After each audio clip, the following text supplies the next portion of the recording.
I'm hyped about this. Speaking of, it's a good vibe. We in this bitch. Y'all just chilling back. Welcome to the RubyCloud Radio Podcast.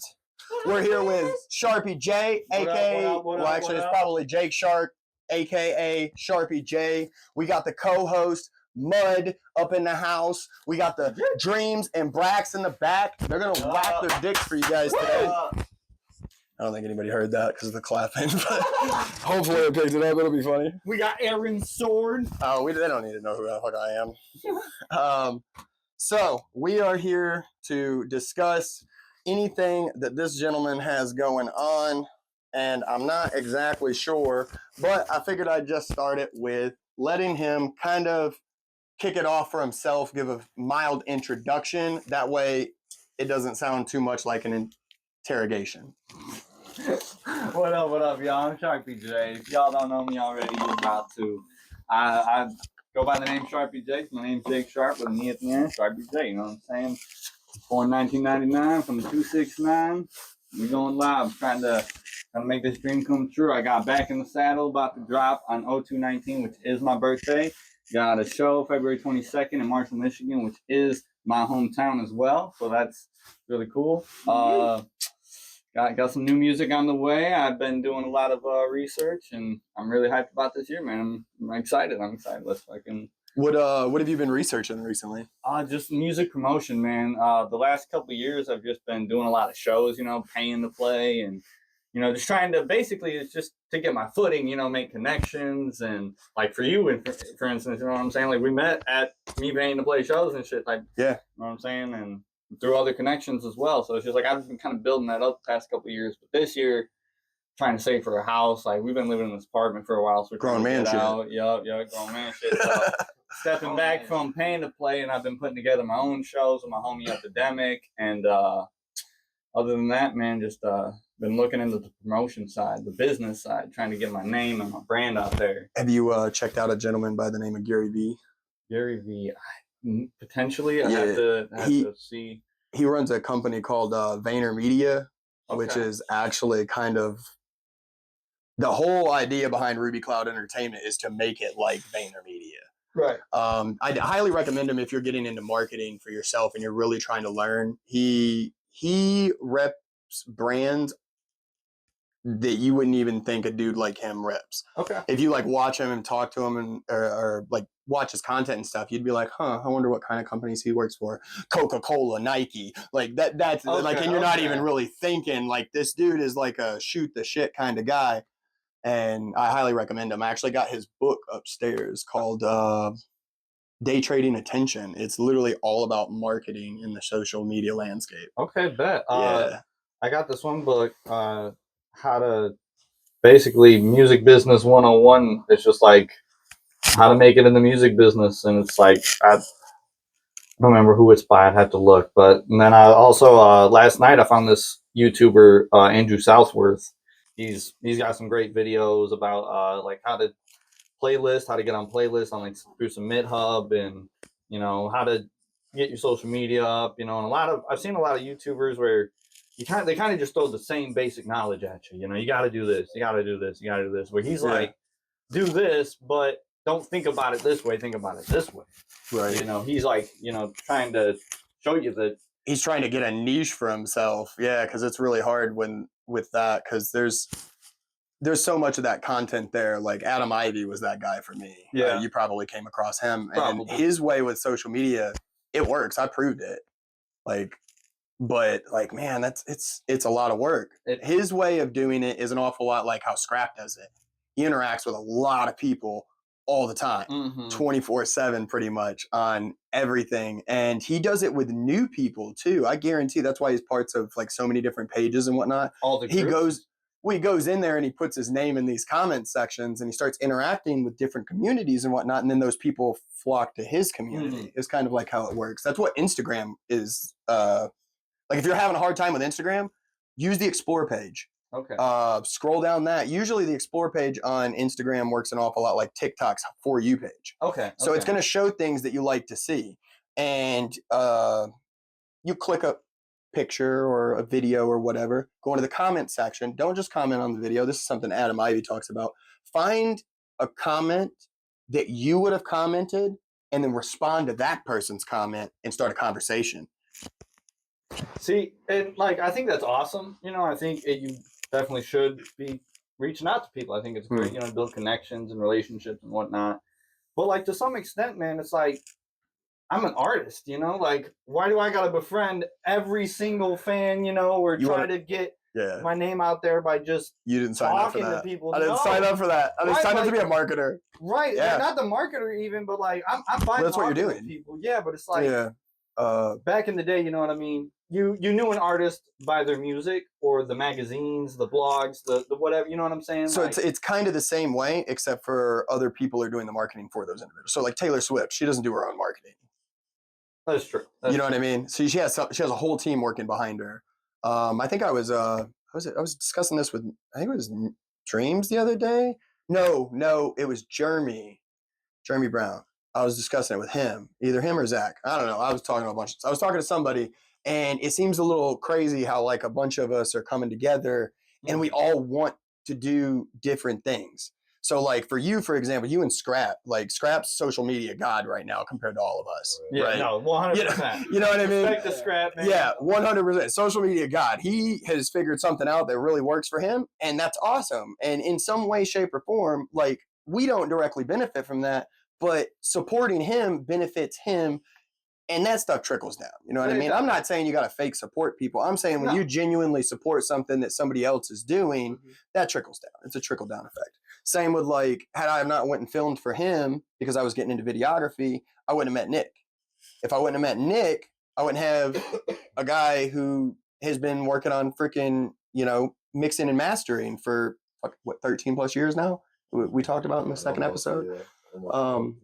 So, and yeah, well, that's crazy to me. Like, so now, like, and then I met you put together shows. So you're kind of a promoter, you know, whether or not you're doing it for yourself or not, you know, you really are more than an artist if you really think about it. No, I really am. 100%. Yeah. I am way more than just an artist. I am a producer. I am a manager to myself. I am a promoter to myself. I am everything. You know what I'm saying? And I'm starting to, with the shows and stuff, I'm trying to bring the communities together, bring all these artists together, like, and I'm also kind of feeling out, trying to see who is good, you know, who's, you know, maybe has potential and who's just not good to work with. That actually is a lot. That's really a big thing right there. Who has potential? Every time I've seen these guys perform or work with them, they are professional as hell, on time, ready to rock. Their shit's ready to go. Anytime I've ever seen an issue with them was it wasn't their fault. It was something else, you know, and that's shows happen, shit happens. You know, I've been there, and it's all about learning experience. And exactly, right there. They're dope to work with. It's a certain level of responsibility that you take on when you're doing certain things like that. Whether you're putting together the show and inviting people, you have to trust that they're going to show up. It's a job, and if you're not looking at what you're doing as a business, it's not going to work for you. It just absolutely isn't, because I'm not saying a business that's profitable. Most businesses are not profitable for the first 10 years. No. You know, they might get market capital and whatnot, and we can discuss that at a different point. I won't even set up business meetings and whatnot because I've come across a bunch of knowledge that could get a bunch of us loans and stuff as long as we all organize together and do certain stuff. I've always thought about, you know, like the thought of like, man, maybe I should, you know, get a loan. But I feel like when it comes to like getting a loan, that's like all or nothing type deal. That's like you could kind of walk down this road through me a little bit and whatnot. And I've discussed this with Nick and a bunch of other people. We really, if we organize, right? So actually, this will lead into a question that I seen in my list of questions. How do you feel about the music industry as it sits right now?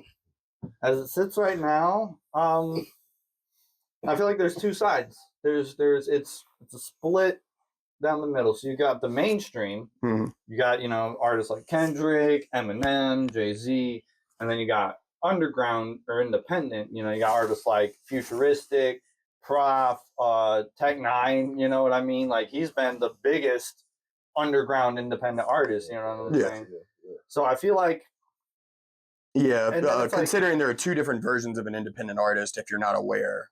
Yeah. So, like for you, for example, it sounds like you want to be an independent artist, but you don't want to do your marketing. So what you I can want to build a you team. can sign a company. Yeah, so you can design your own team, which actually is something that is discussed in a book that I've read numerous times called "You Don't Want It Bad Enough." It's about an hour and 15 minutes. I've heard about that book. It's by Nick D. Actually. I think I've probably watched a video of his or something. Oh, probably. Yeah, the Friday show.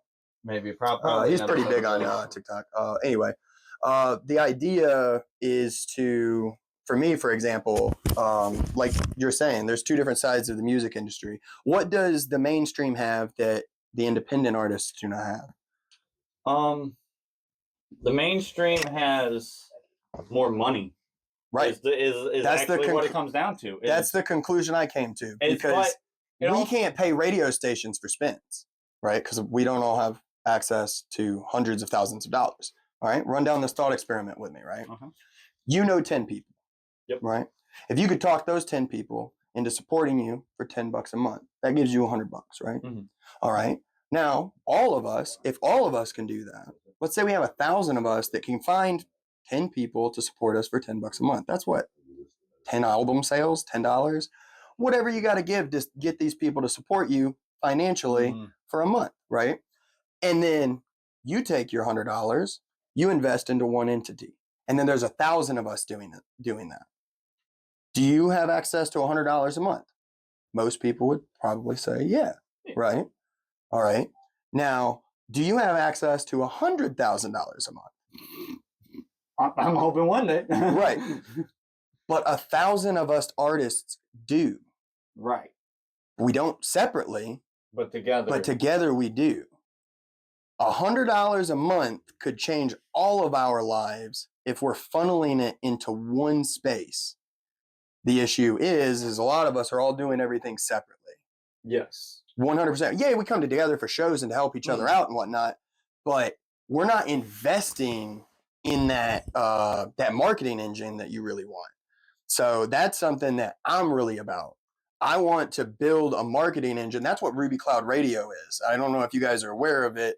For the most part, it's a non-profit radio playlist. You do not pay to play at all. Never will accept it. I don't even care if there's 1 million monthly listeners on there and somebody offers me $1 million to get dropped on that playlist.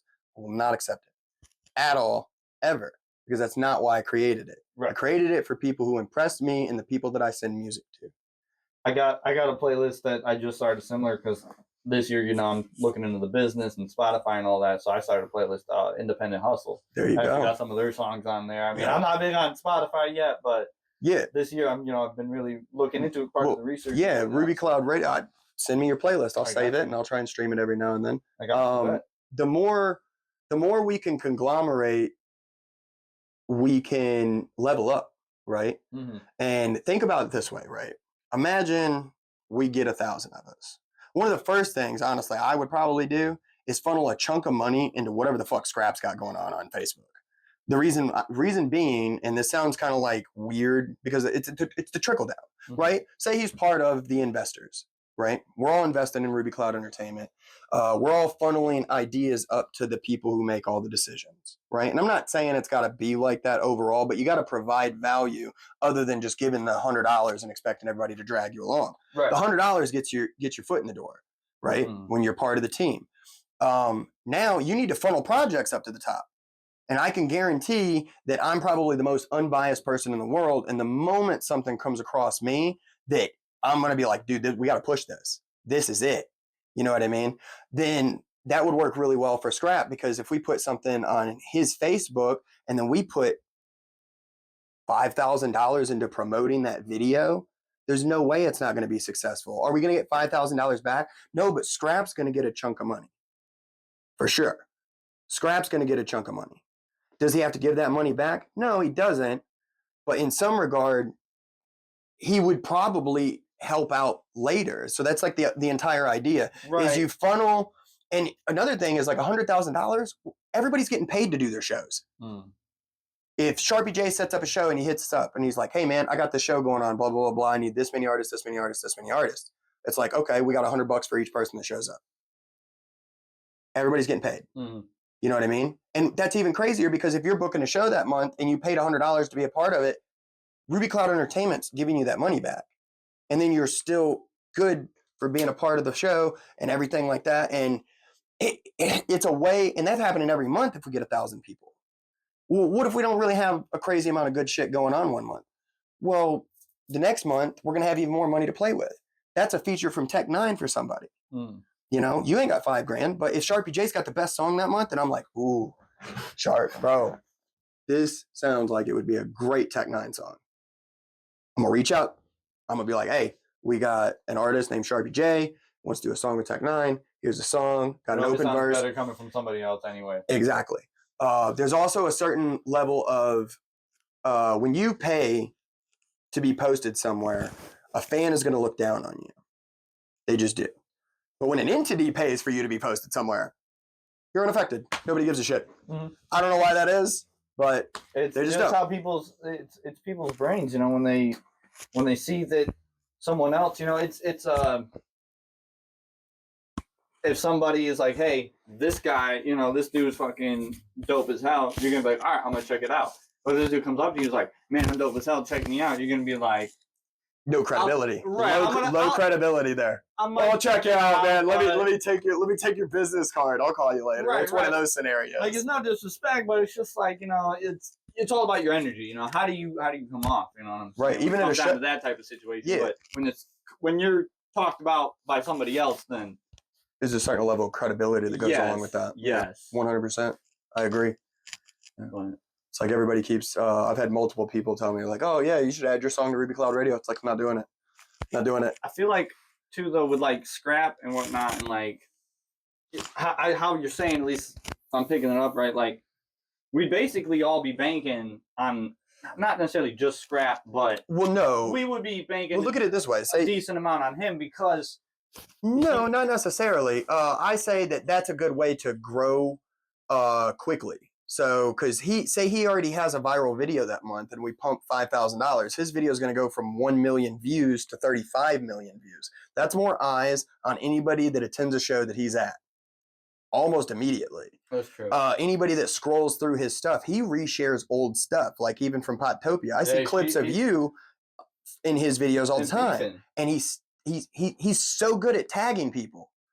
So no, he's definitely got the social media right, and I'm not even saying that, like, figured out. So that's just the social media aspect. So what if Sharpie J has a really good video?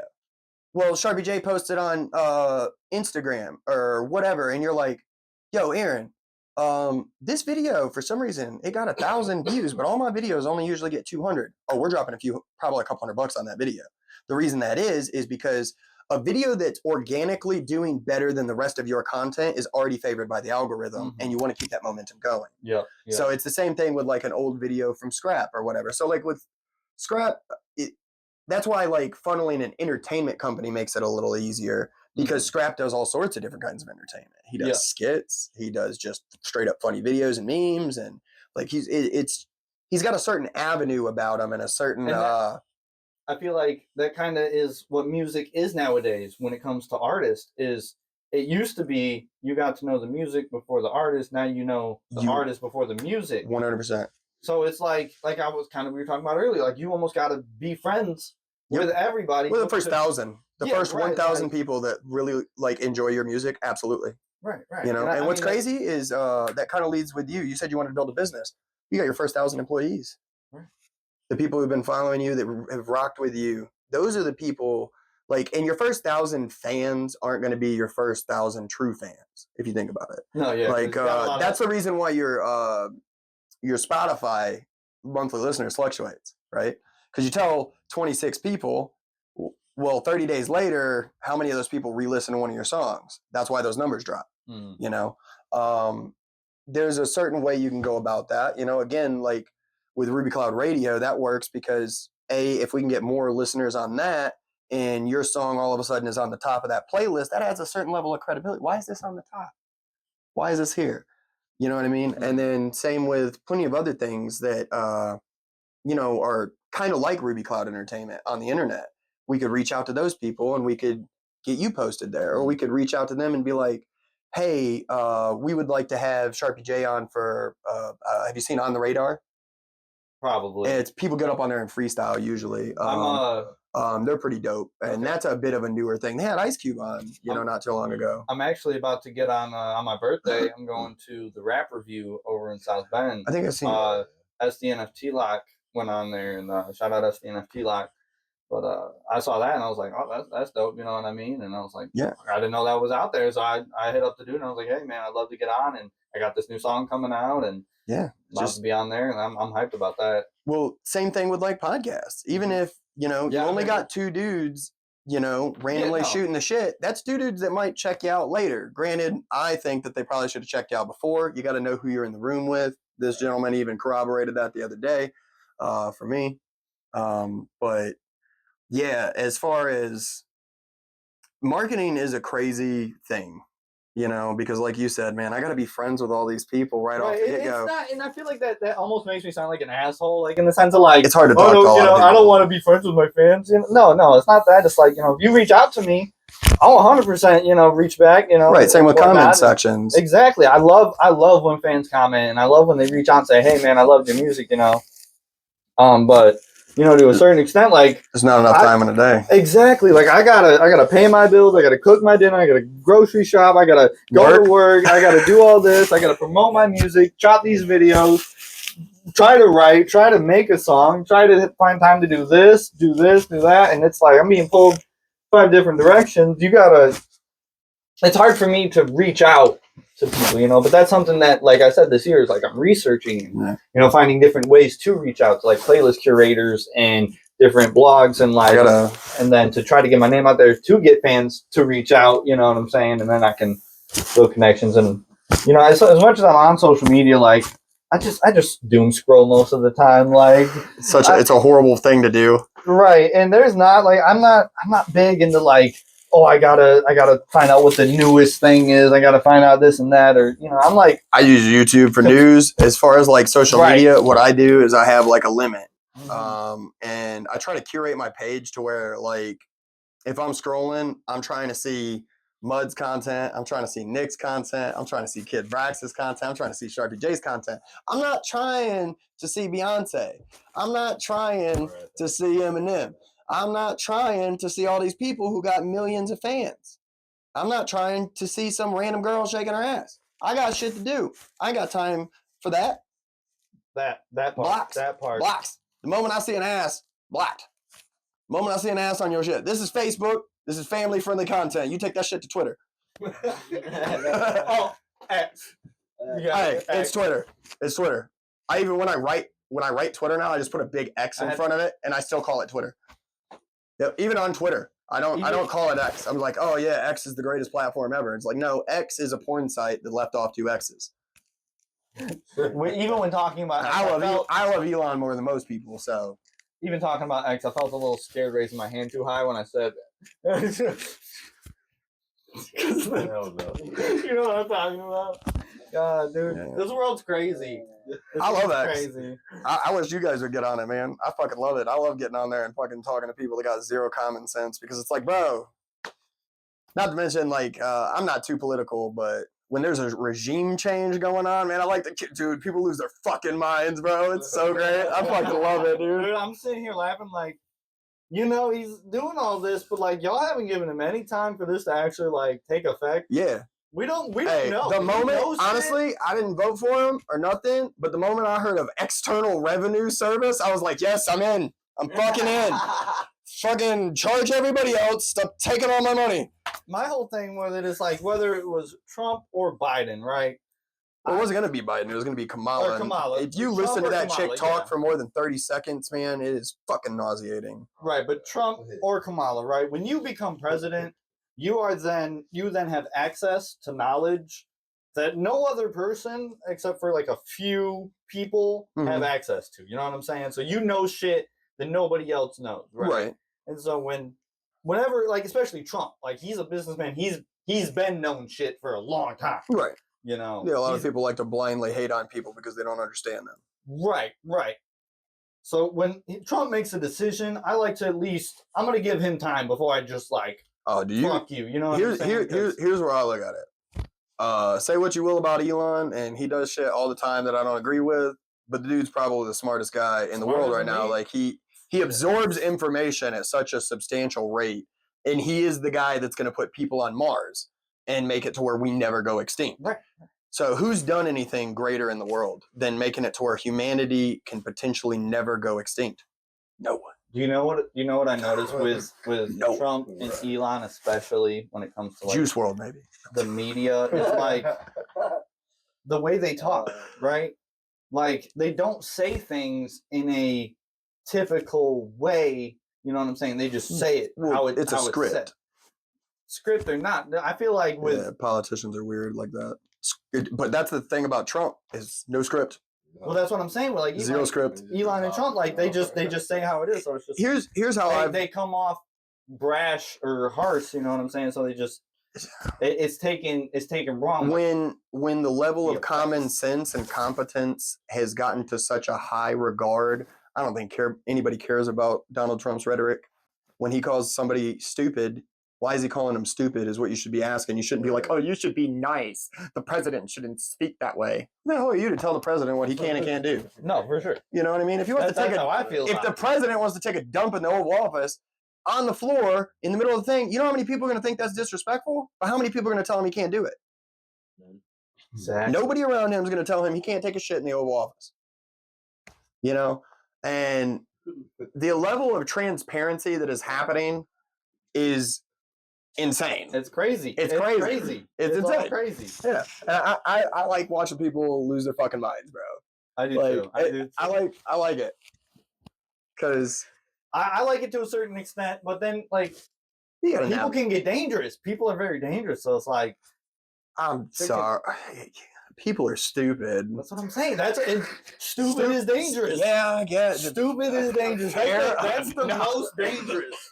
Yeah, That's yeah, the most yeah. dangerous. A dumb man with a gun is pretty dangerous. Yeah. Damn. Got real political there. Let's What's up? Let's shift that topic and not fuck my microphone up. I hope it's been catching. I don't know where my mic's. Yeah, you're chilling. You're chilling. I've been keeping an eye on it. What drives your creativity and how do you keep it alive? I watch a lot of movies, a lot of TV shows. Obviously, what's going on in the world can affect as well.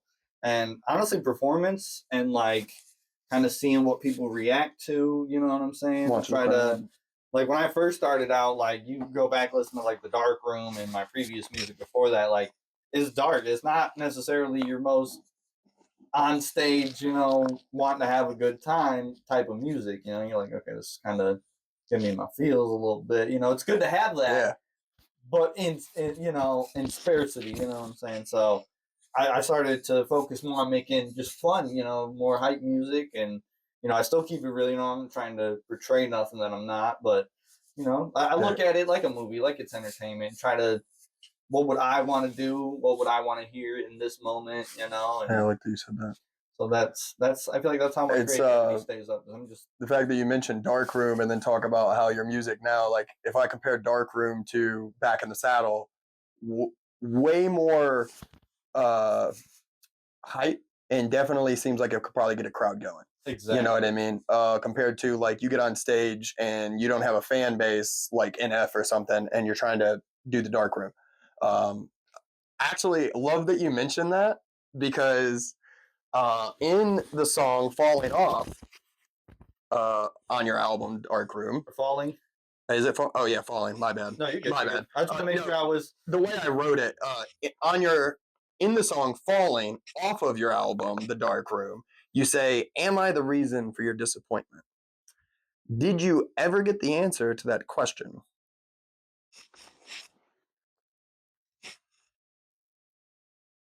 I feel like I have follow-ups for either your yes or your no. Honestly, I love the question, but is it one of those things I really thought that deep into? Like, let me. Well, how about this? I'll let you go either way with it. I'm just trying to like think of the whole. If not, what would you have done with the answer to the question?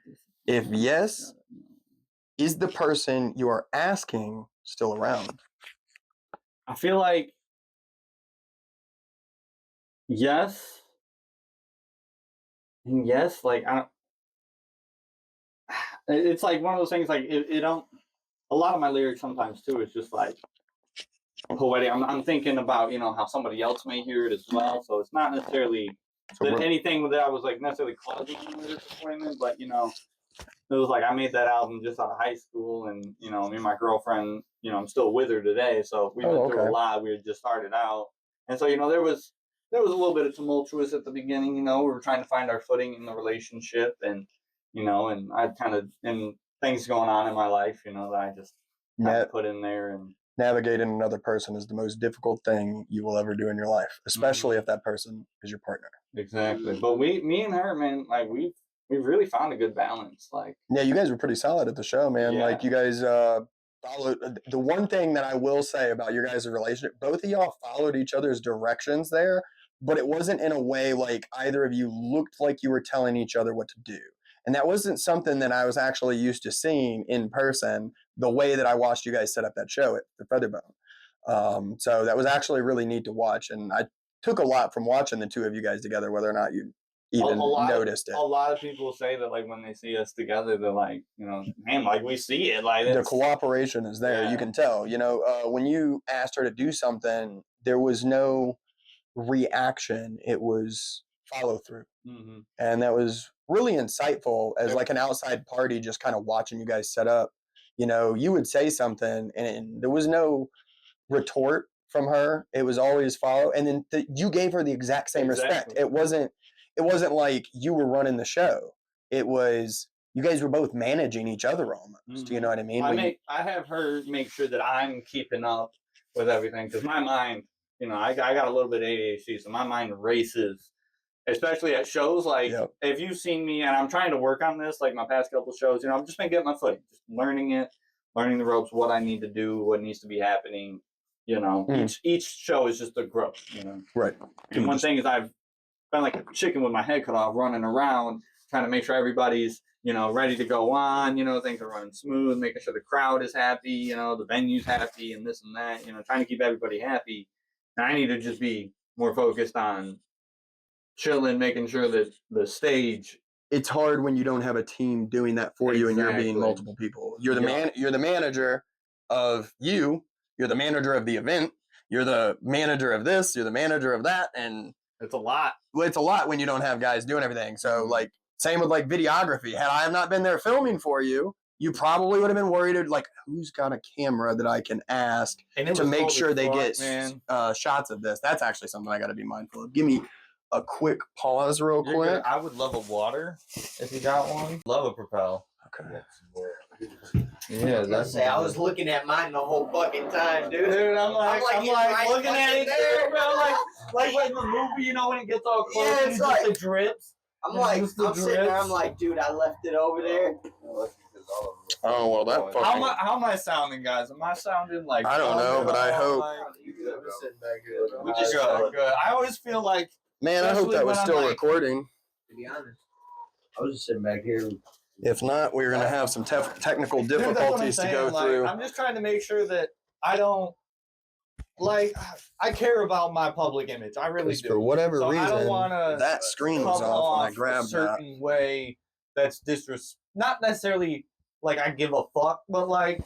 I give a fuck, Yeah, bro, I feel it. I'm always. Well, hopefully I didn't ruin that. Before we get rolling again or whatever, would you like a glass of water or something, or a refill on some water? Okay, I'm gonna grab myself a jug of water real quick. You want a Propel? You want a Propel, bro? Oh, I mean, I would, but no, go ahead. I got this. Fuck it, man. I was already out there, so. Well, fuck it, then. I just like what? No, because everybody else is having a Propel. You're like, no, I'm good. So I was like, fuck it, man. Yeah, because women drink Propel. No, good for my hormones. They're good for my hormones. My lady only drinks Propel. Oh, that's like all I drink too. That's so good. Got to get those electrolytes. That's been like. It's what plants crave. I started. No caffeine.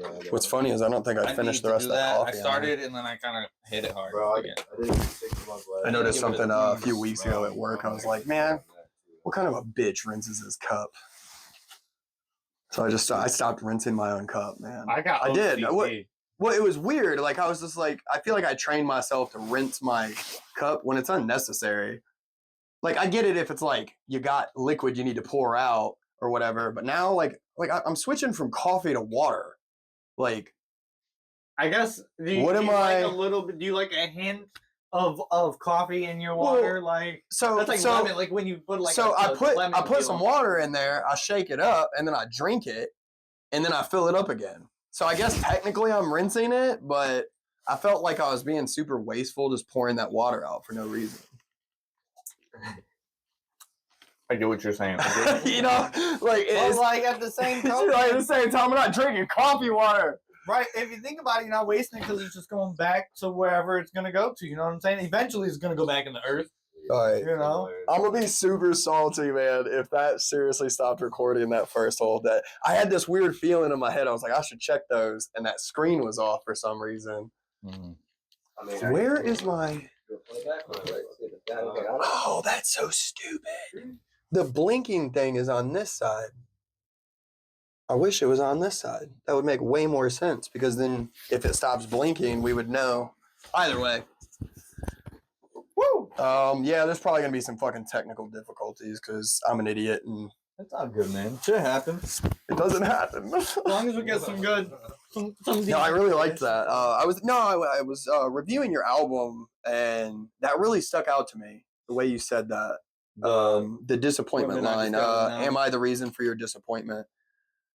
Yeah, that's. I feel like when I wrote that, that's kind of. I was thinking about how other people were going to hear the song and just kind of like, you can disappoint somebody. We all disappoint somebody at some point in our lives. And sometimes you don't know.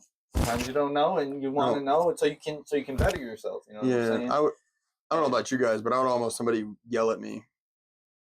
Mm-hmm. Because usually anger it dissipates quickly. When somebody's disappointed in you and they actually verbalize that to you, right? Oh God, it is so soul crushing. Mm-hmm. Even if you like, especially if you hold respect for the person. But it's weird because in some weird way, even if like imagine your worst enemy, right? But your enemy in some way has a bit of integrity. So you just don't like that person because they thwarted you in some way, so they're your enemy. Or their energy. Right. Imagine still you have a high level of respect for that individual and they still tell you they're disappointed at your decision. Like that's still going to potentially have a profound effect on you, whether you notice it in the moment or it's years later. You're going to learn through your actions. Right. You're going to be like, oh, fuck, my enemy didn't like what I was doing. Well, why didn't he fucking like it? I don't give a shit what he thinks, but if it's somebody, what if it's something that resonates? That's what I'm saying. Yeah. So it's like disappointment's a fickle thing, man. So when I heard that, man, like I got chills. I like the way you answered that. And I like that it led into conversing about your life partner. That's kind of how I refer to. Yeah, I mean, it's just, we're at the beginning of our relationship. Like I said, there was a lot going on in my life. I was still in high school at the time of writing a lot of that album. And, I was working while in high school. So just kind of just the same, just being pulled in all directions and this and that, and just trying to, and at that point, I'm coming out of high school too. Because that was after I got out of high school. Because when it dropped, it was like a year later. So, like, it was also figuring out, okay, who am I now? Right. Who am I in all this? You know what I'm saying? We're shooting a podcast.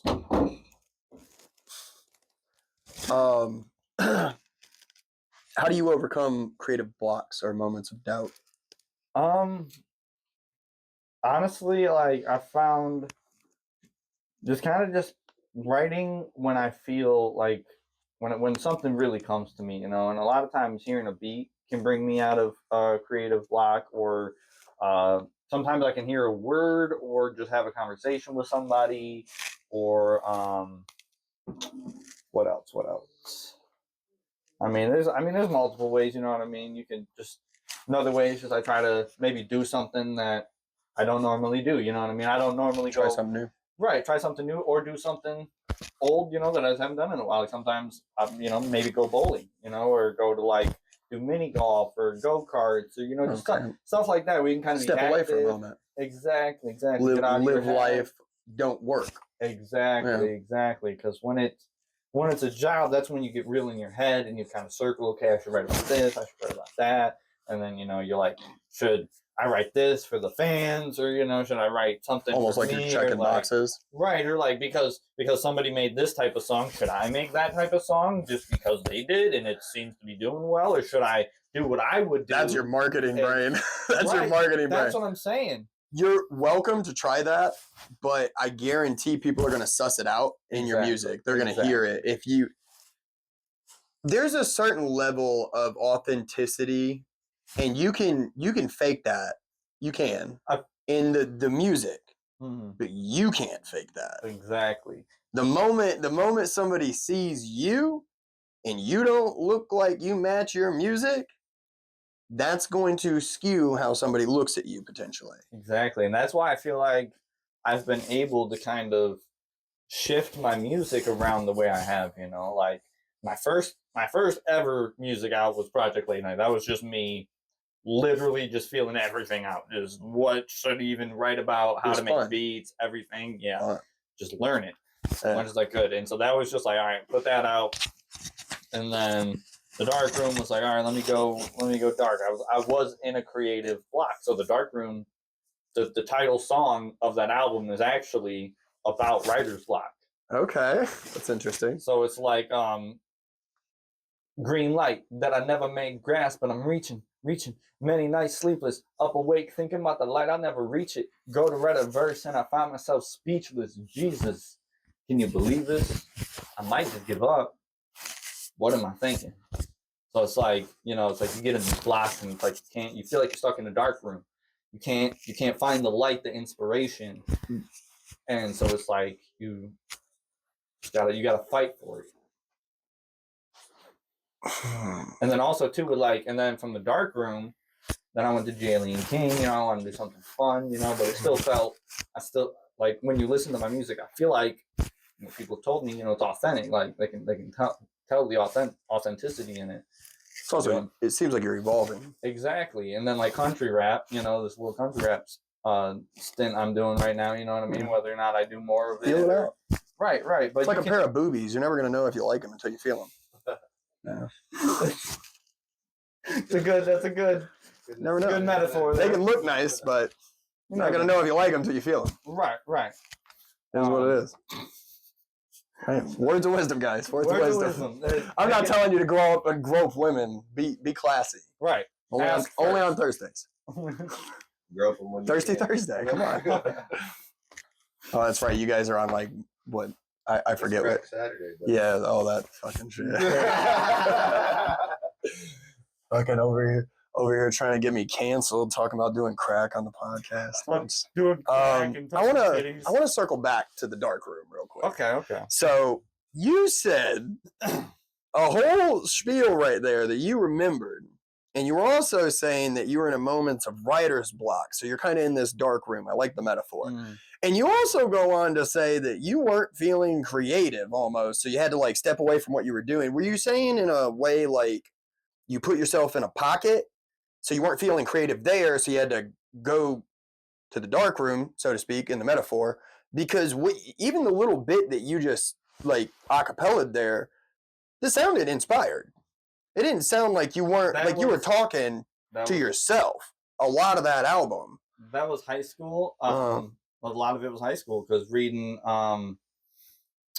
you had like what's the book? The poem. I'm trying to think. The Iliad? No, it's the really long, freaking the longest poem ever written. It's about the green light. Paraphrase. So that way you can move forward. You don't have to. You don't have to focus on the title. It was a book that we were reading in high school. It's a very known book, obviously. Right. Yeah. And there's this green light in this book, and it means inspiration because there's like many different things in the book that mean many different things, and that just really resonated with me at that time because I felt like I was kind of just like searching for my green light. Like I was, it's the fucking Great Gatsby. Oh, there you go. It's the fucking Great Gatsby. I knew if we got him past thinking about it, he was gonna pop up in his head the moment he started talking about it. Yeah. Because Great That's Gatsby interesting. Looking out at the green light. NF has a song called Green Light. Now that I never really even put that together, like green light of inspiration or whatever, like a metaphor almost from that particular book. I wonder if that's what he was doing with that particular song. because he was talking about all I see is green lights, like kind of obviously a metaphor saying pushing forward. And I never even really thought about it was like from that perspective, like the green lights are his inspiration. Not or to be weird, but even. Oh, there you go. I got the green light tatted on me. Hell yeah. Okay, yeah, lamppost. And then it says rage against the dying of the light, which is also like First titties shown on RubyCloud Podcast. What's up? happy to do it. I don't know. Oh, we should get some Mardi Gras beads. But no, that's interesting. I never even heard that metaphor before. But I also never read The Great Gatsby. It's a great book. It is a great book. I almost called it The Green Gatsby because we're talking about green lights and shit. That's a superhero alter ego, the Green Gatsby. So stepping out of the projects that you were working on almost inspired you to write a whole brand new project. It sounds exactly. like because that's that whole album. When I listened to it, and I listened to it recently. It just sounded like you were talking to yourself. Like, and it sounds weird to word it that way, but if I had a culmination of the whole album, yeah, there's sections in the album where you're very obviously talking to somebody else, but whether or not that individual ever heard the song kind of, is there. But, it kind of was like, to me, maybe not, correct me if I'm wrong, it seemed like you had a lot of inner thoughts in some way that were keeping you, with the newfound information that you moved from one project to this one, you had a lot of thoughts that were keeping you from doing the other project and getting them out. Did you revisit the previous project? Like, what do you mean? So you said you had writer's block, and that's what the dark room was. Yeah. So obviously, were you working on projects that you couldn't finish, or you had just stopped? Oh no. So like it was a lot of the album was just like it took me a couple years to get all that material because I self-produced every instrumental. And that was another part of it too. Yeah, was making instrumentals would help me get out of my writer's block. Oh, okay. But it actually turned against me at some point where my beats, I felt they were almost like too good for me right now, where I was like, I couldn't write to them. I like that. He impressed himself with the beat. Mine was almost the opposite. That's why I'm laughing at that. Mine, I started creating beats and I was like, these fucking suck. And I tried rapping to them, and that's how I realized they fucking sucked. I was like, because I didn't have nobody to rap to my beats. Nobody wanted to rap to them. I'd send them to people. Nobody wanted to rap to them. I'm like, fuck. Yeah, but so making the probably because they looked real shitty and they were just screen recorded beats. So I'm like, hey man, what do you think of this? Like, the distortion and the oh, it's fucking sad. They sounded like ass. Like nobody would ever respond to me. This was back in probably like 2016, 2017 was when RubyCloud Entertainment I think came into fruition, and that was around the time where I was starting to rap with my buddy. And so that's kind of funny that yours was almost like you had a scenario there where it was almost the opposite of what I had to deal with at that time, where I was trying to do the beats, didn't work. So I was like, fuck it, I can't rap to these. I'm just going to rap to something else. So I started doing that. And you had a scenario where did making the beats make it where it was taken away from your writing? I feel like a little bit maybe at some point, but it was just like I'd just make a beat or like I'd make part of a beat, and then work on another beat, then eventually go back to it and check it out with new ears, and you know what I'm saying. But so I'd just kind of making beats and then just writing to them, and then I eventually realized like all these beats kind of sound similar, like a similar vibe, and all these songs are kind of getting pieced together in this way. So it was kind of a pieced together album. Where just over time, like I would get in these little stints where I would make a song and then I kind of fall out, make a song, kind of fall out, make a song, and like, or sometimes I'd make a couple songs and then fall out. When it was just trying. I call that the artist wait, where you're almost like it's like you're waiting for something to happen, but you're not making something happen. Exactly. Honestly, that was. I wish I would have heard that back then. I cannot take credit from it. I don't remember who I heard it from, but I heard it from somebody. And they didn't call it the artist wait. That I just made up at the top of my head, to be honest. But it makes sense. No, it totally works. It's what totally works. Well, it's naivety. When you're first getting into music, you are an artist. You're like, you just want to fucking make music. I didn't sign up to be a content creator. I don't want to be a fucking YouTuber. Right, I don't want to be a videographer. I thought I was going to put out a song and some dude was going to be like, hey, bro, you're the shit. Like, Or let me shoot a music video for you. We're gonna post it on like World Star Hip Hop. I'm hoping You just thought that shit was gonna trickle on you or something. Right, like I'm hoping God's some taking a big piss. name producer just hears in as like the potential.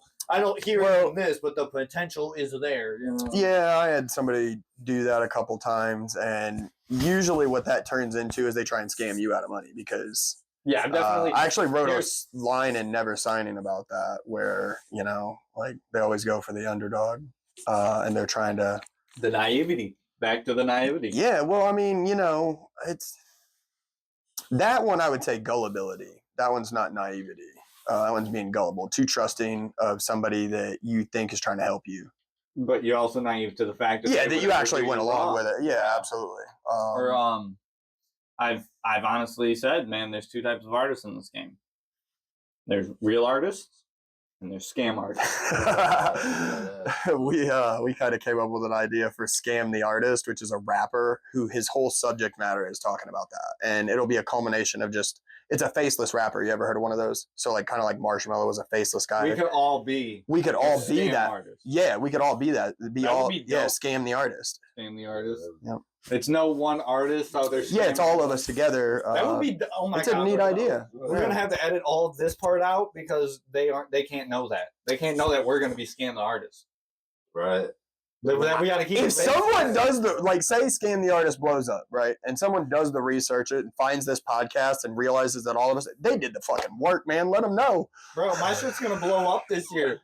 They're gonna see this podcast, bro. Good. I know. I'm gonna make it happen. Good. Dude, and then they're all gonna forget that Scam the Artist happened because they only watched the podcast one time, and we all know that you got to do things over and over and hear the same information over and over before it clicks in our thick ass fucking skulls. Because humans are notorious for one thing only: making the worst decision possible for the situation you find yourself in. And then because of that, you make the best decision possible. Sometimes you fucked up and you learn from your mistakes. The worst way to do it. We need to find a way better way. That's called learning. But some people don't actually do that. So yeah, Jim, you're ahead of the curve, bro. You're ahead of the curve there. Some people don't actually do that. Oh man, he dropped the sharp glasses. I did, bro. Ray-Bans, man. Got them Ray-Bans. He's throwing out shout-outs and we ain't even sponsored yet. Okay, yeah, we're still clear. I don't want no more technical difficulties. We might have lost I guess we didn't really lose anything. It's all there, but I'm going to have to do some weird shit. I don't know if y'all watched the first one, but I was messing around on my phone. I'm just like, oh, fuck, man. I'm like, dude, somebody's phone number's in there. I got to figure out if I can edit that out. You just do the black draw. It didn't even cross my mind. I knew the notification popped up, but it didn't cross my mind that somebody's fucking phone number was in the notification because most people I have saved in my phone. So, yeah, that was strange. I didn't even edit that out, but there was this whole section where neither me or him are on the screen, but we're still podcasting. And I'm just like, oh, well, let me fucking find some nature video and fucking slap it in here. And it's like, don't get used to it. We're going to go back to our ugly ass faces here pretty soon. So. That's how I feel. I look at myself in the mirror and I'm like, God. What, man. Just a heads up. By the way, if he's talking and you guys formulate a question, you're more welcome to interject. You guys don't have to be third, fourth, and fifth wheel. I'm just kind of chilling. We're high as fuck. Hey, he's like, I'm part of the history now, man. We solidified. I've been manifesting this year is gonna be the year that shit starts to really happen, bro. I've been putting it out there. I'm putting it out there right now. Whoever hears this, share my shit. Help my dream. You all heard it here on RubyCloud. Come true. Help their dream come true. You heard it at RubyCloud Entertainment first. He's speaking this shit into fruition, so that means you owe us money. That means you owe us money. In the future, not right now. Unless you want to give us money right now. I got merch. Sharp as fuck, boy. Sharp as fuck, boy. I gotta put that in there. He's a raw dogger. SharpieJ.com, Sharp as fuck merchandise. I got hats, hoodies, shirts, all that shit. I wish I had CDs on there, but unfortunately, I don't. So, but. Sounds to me like he just spoke some other merch into fruition, and he needs to make some CDs. He gave out free CDs at a show he did, so he knows how to do it. I got some of those too. So he's got CDs on his website. Reach out. I can make like some blank CDs for y'all, It's just to You get gotta the start other somewhere. CDs. $5. That's what I'm saying, man. You get a whole CD to ride around in your whip, Sharpie J. You know, don't sell If yourself you short, have man. a whip with a CD player, bro, I'm so pissed at cars nowadays for not having CD players. He gonna sign it for you too. So $5, you get a future famous person homemade CD. Just him. Homemade. It's not manufactured. He did this himself. You know, right out of my yeah. It's probably got his fingerprints on it. Yeah. You could almost clone me. You might get like a beard hair stuck in. You could frame him for murder. You could frame him for murder just by purchasing his album. That's what I'm saying. Don't do that. Don't do that. Yeah, please don't. Don't do that. Please don't murder somebody and then frame me by leaving. I've been watching a lot of documentaries trying to. He's like, these are the ways to get away with it.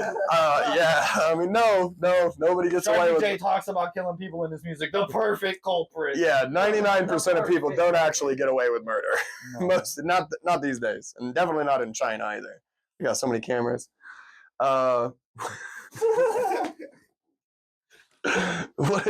What's your favorite lyric that you've ever written? Ooh. Something that really stands out to you.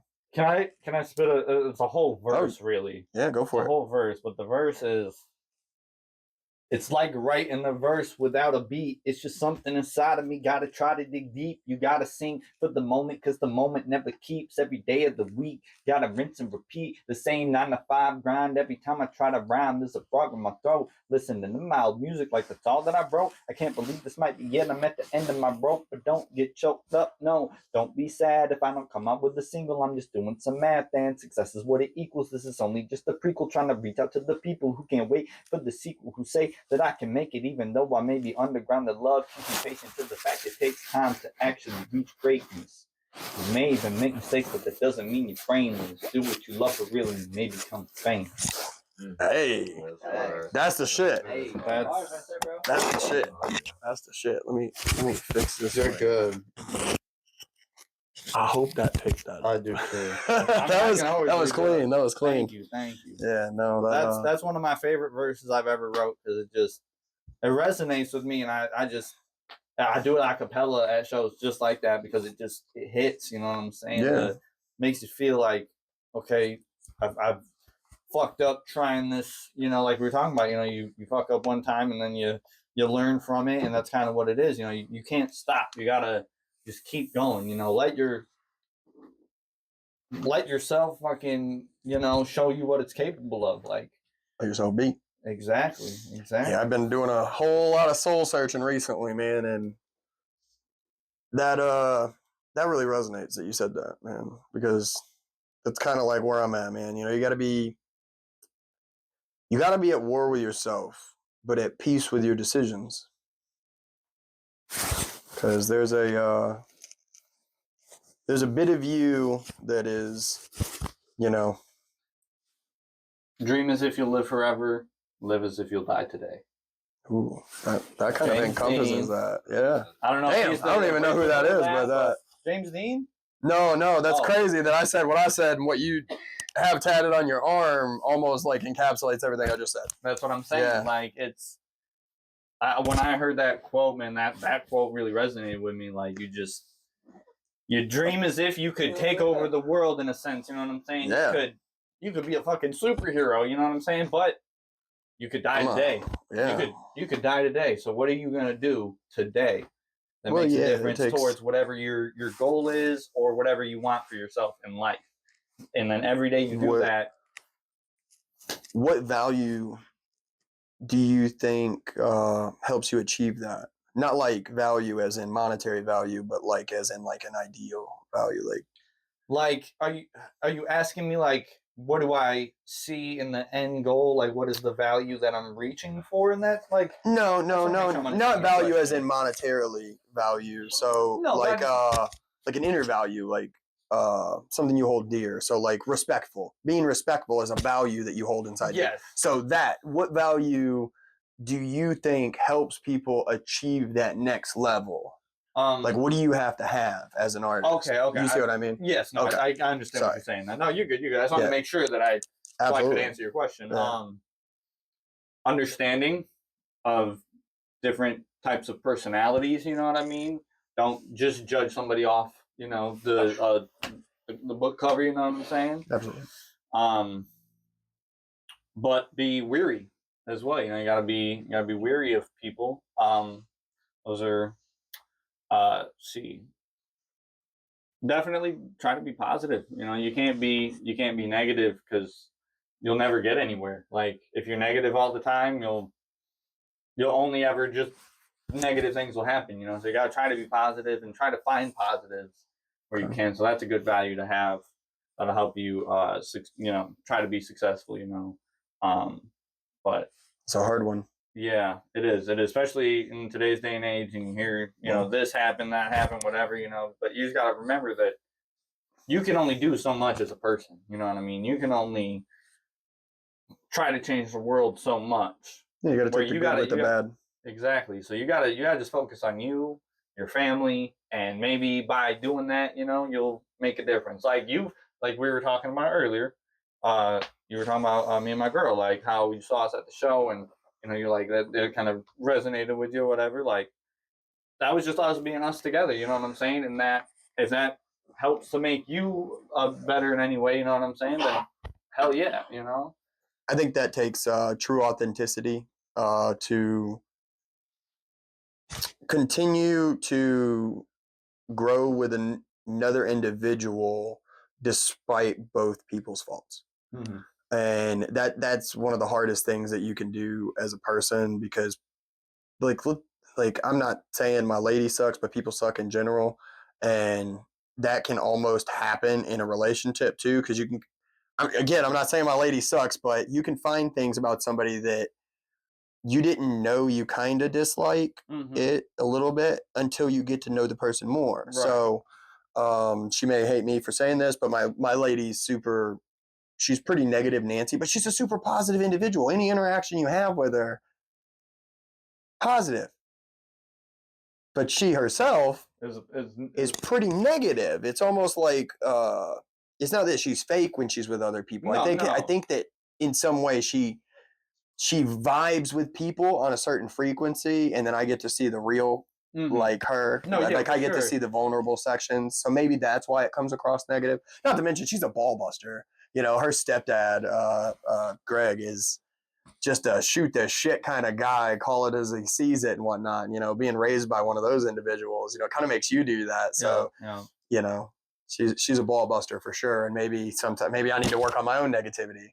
And that's what I was about to say. That's one thing with being in a relationship is, I know that I have faults. Like I know that I'm human, and there's things about me, personality wise, that have just since childhood. And it's just like as you grow up, if you grow up, you start to learn that, and having that other person there to catch you on that.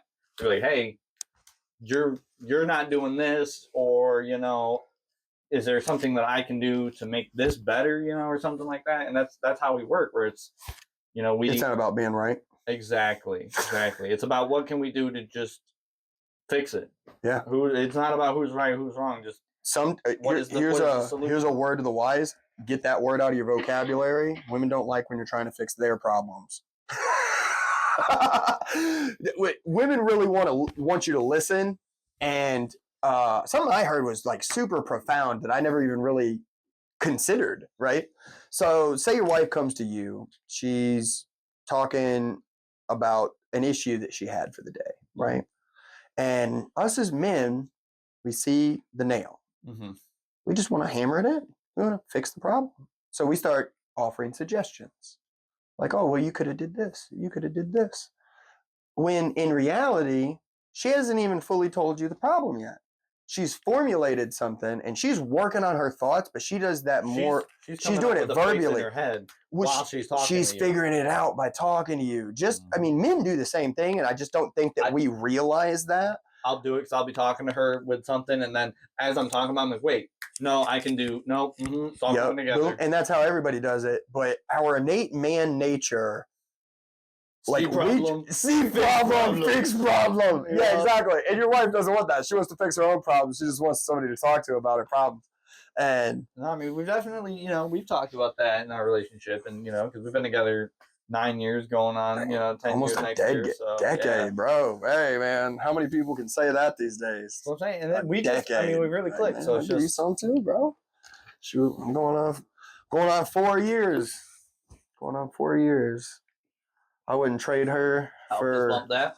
I wouldn't trade her for all the money in the world and any other woman because I wouldn't be who I am the past 4 years without her. Bro, she's definitely like made me more caring towards things. Like, I've always loved animals.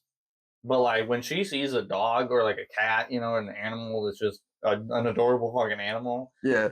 she lights up. You know what I mean? Her face lights up and she gets real happy, So I send her memes and videos all the time. I don't get it. As being with her, it's kind of rubbed off on me a little bit, and I've got, when I see an animal, I'm like, oh my god, that dog's fucking adorable. That's one thing I don't get. I don't get why other people's animals are adorable to so many people.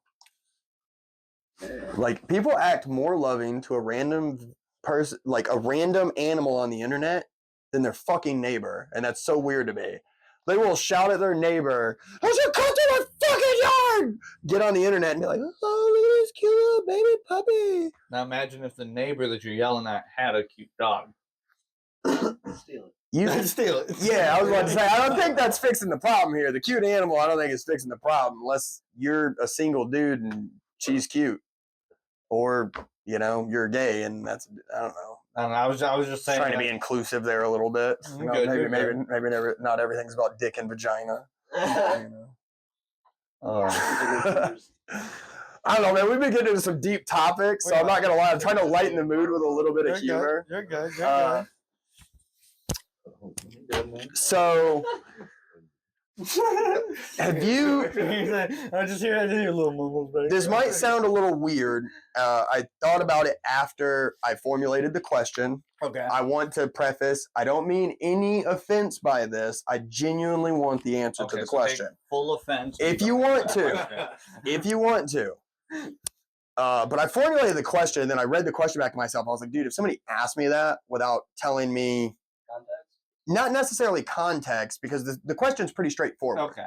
You know what I mean? It can come off. It can come across questions like that all the time. Yeah, but I really just genuinely want to know the answer to the question. I'm not trying to imply something. Okay. You know what I mean? Because I read the question back and I was like, dude, I'm not asking anybody that question.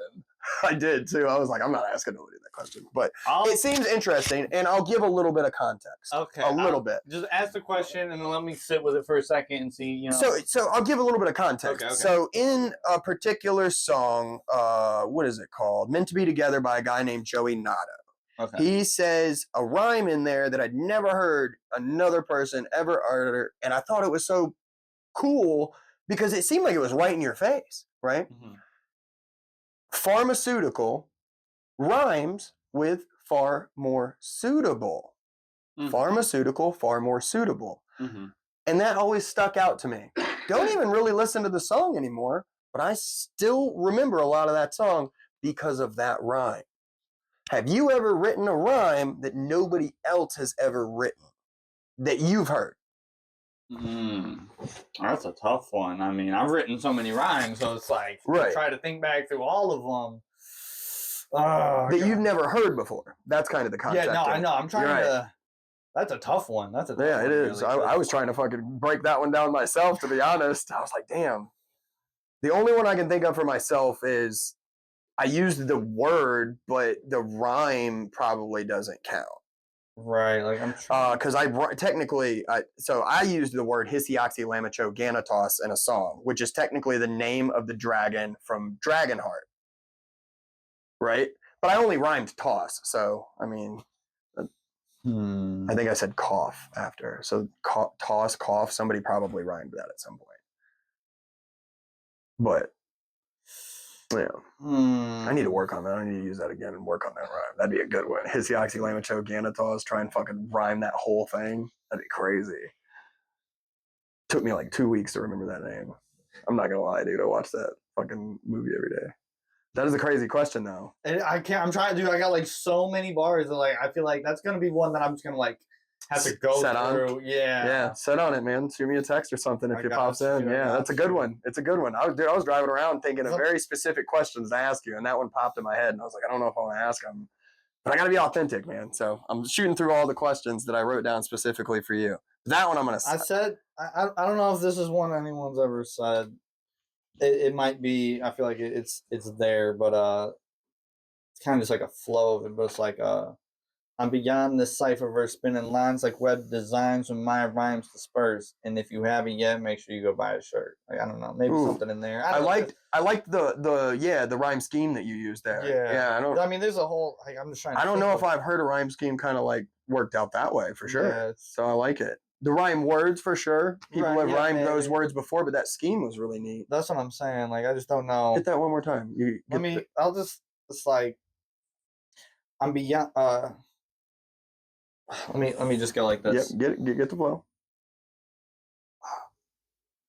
New year, new me, ooh wee. This your boy Sharpie J, and I'm hot on the beat. Sounding sweet, so sweet, it'll rot your teeth. Call me Willy Wonka, welcome to my factory. I am masterfully crafting these bars. I'm all charged up like a battery, acting dastardly. I'm sad for whoever's after me. I have to be actively mastering, manufacturing disastrous deeds, and this is actually what happens when we get to scrapping, causing havoc, ripping fabrics back in black and back to bashing. Don't deal with backstabbing bitches. Talking shit behind my back, and so I'm back to snapping necks and cashing checks on pile like Rob Riggle. Don't begin to think I'm fizzling now. You never be able to wriggle out. You tricking me now. It's been trickling down. Riddle me this. How's my head in the clouds with my feet on the ground? I might get a crown. I might not, but I'll do my best when the mic's hot to pull my heart out till the lights drop. It's a love in the end, so might as well live life like this might be my one shot to give what I got. I'm picking the lock of the game and I'm getting my props. Save me a spot. I'll make it to the top. I know they know the name Sharpie J. They gonna say it a lot and say it aloud. Leave the whole crowd feeling wild. Shit's getting wild. I know it's a hard pill to swallow, but you need to get it down and come to realize I'm sticking around like Spider-Man. I'm beyond the cipherverse spinning lines like web designs when my rhymes disperse. And if you haven't yet, make sure you go buy a shirt. Hey. That was a freestyle, by the way. Yeah. It was a freestyle. That was a freestyle. We'll edit that part where you said it was written. No, I'm just talking shit as I ask a question about a written verse. Oh, that was pretty good. That was pretty good. Thank you. No, I've been sitting on that one for a minute. There was definitely some schemes in there I don't think I'd ever heard before. I feel like the one, if I was to answer your question, now that I spit the whole verse and I got it, was Rob Riggle, or pow, like Rob Riggle. Don't begin to think I'm fizzling out. You'll never be able to wriggle out. You triggered me now. Yeah, no, that's it. Yeah, Rob, I don't know who the hell that is, so I definitely never heard that. Step Brothers? Bah! Yeah. You've never seen Step Brothers? Yeah. Oh, the fucking... Yeah. Yeah, okay. Yeah, that guy, Rob Riggle, bro. He just got one of those faces. Yeah, he just got one of those faces.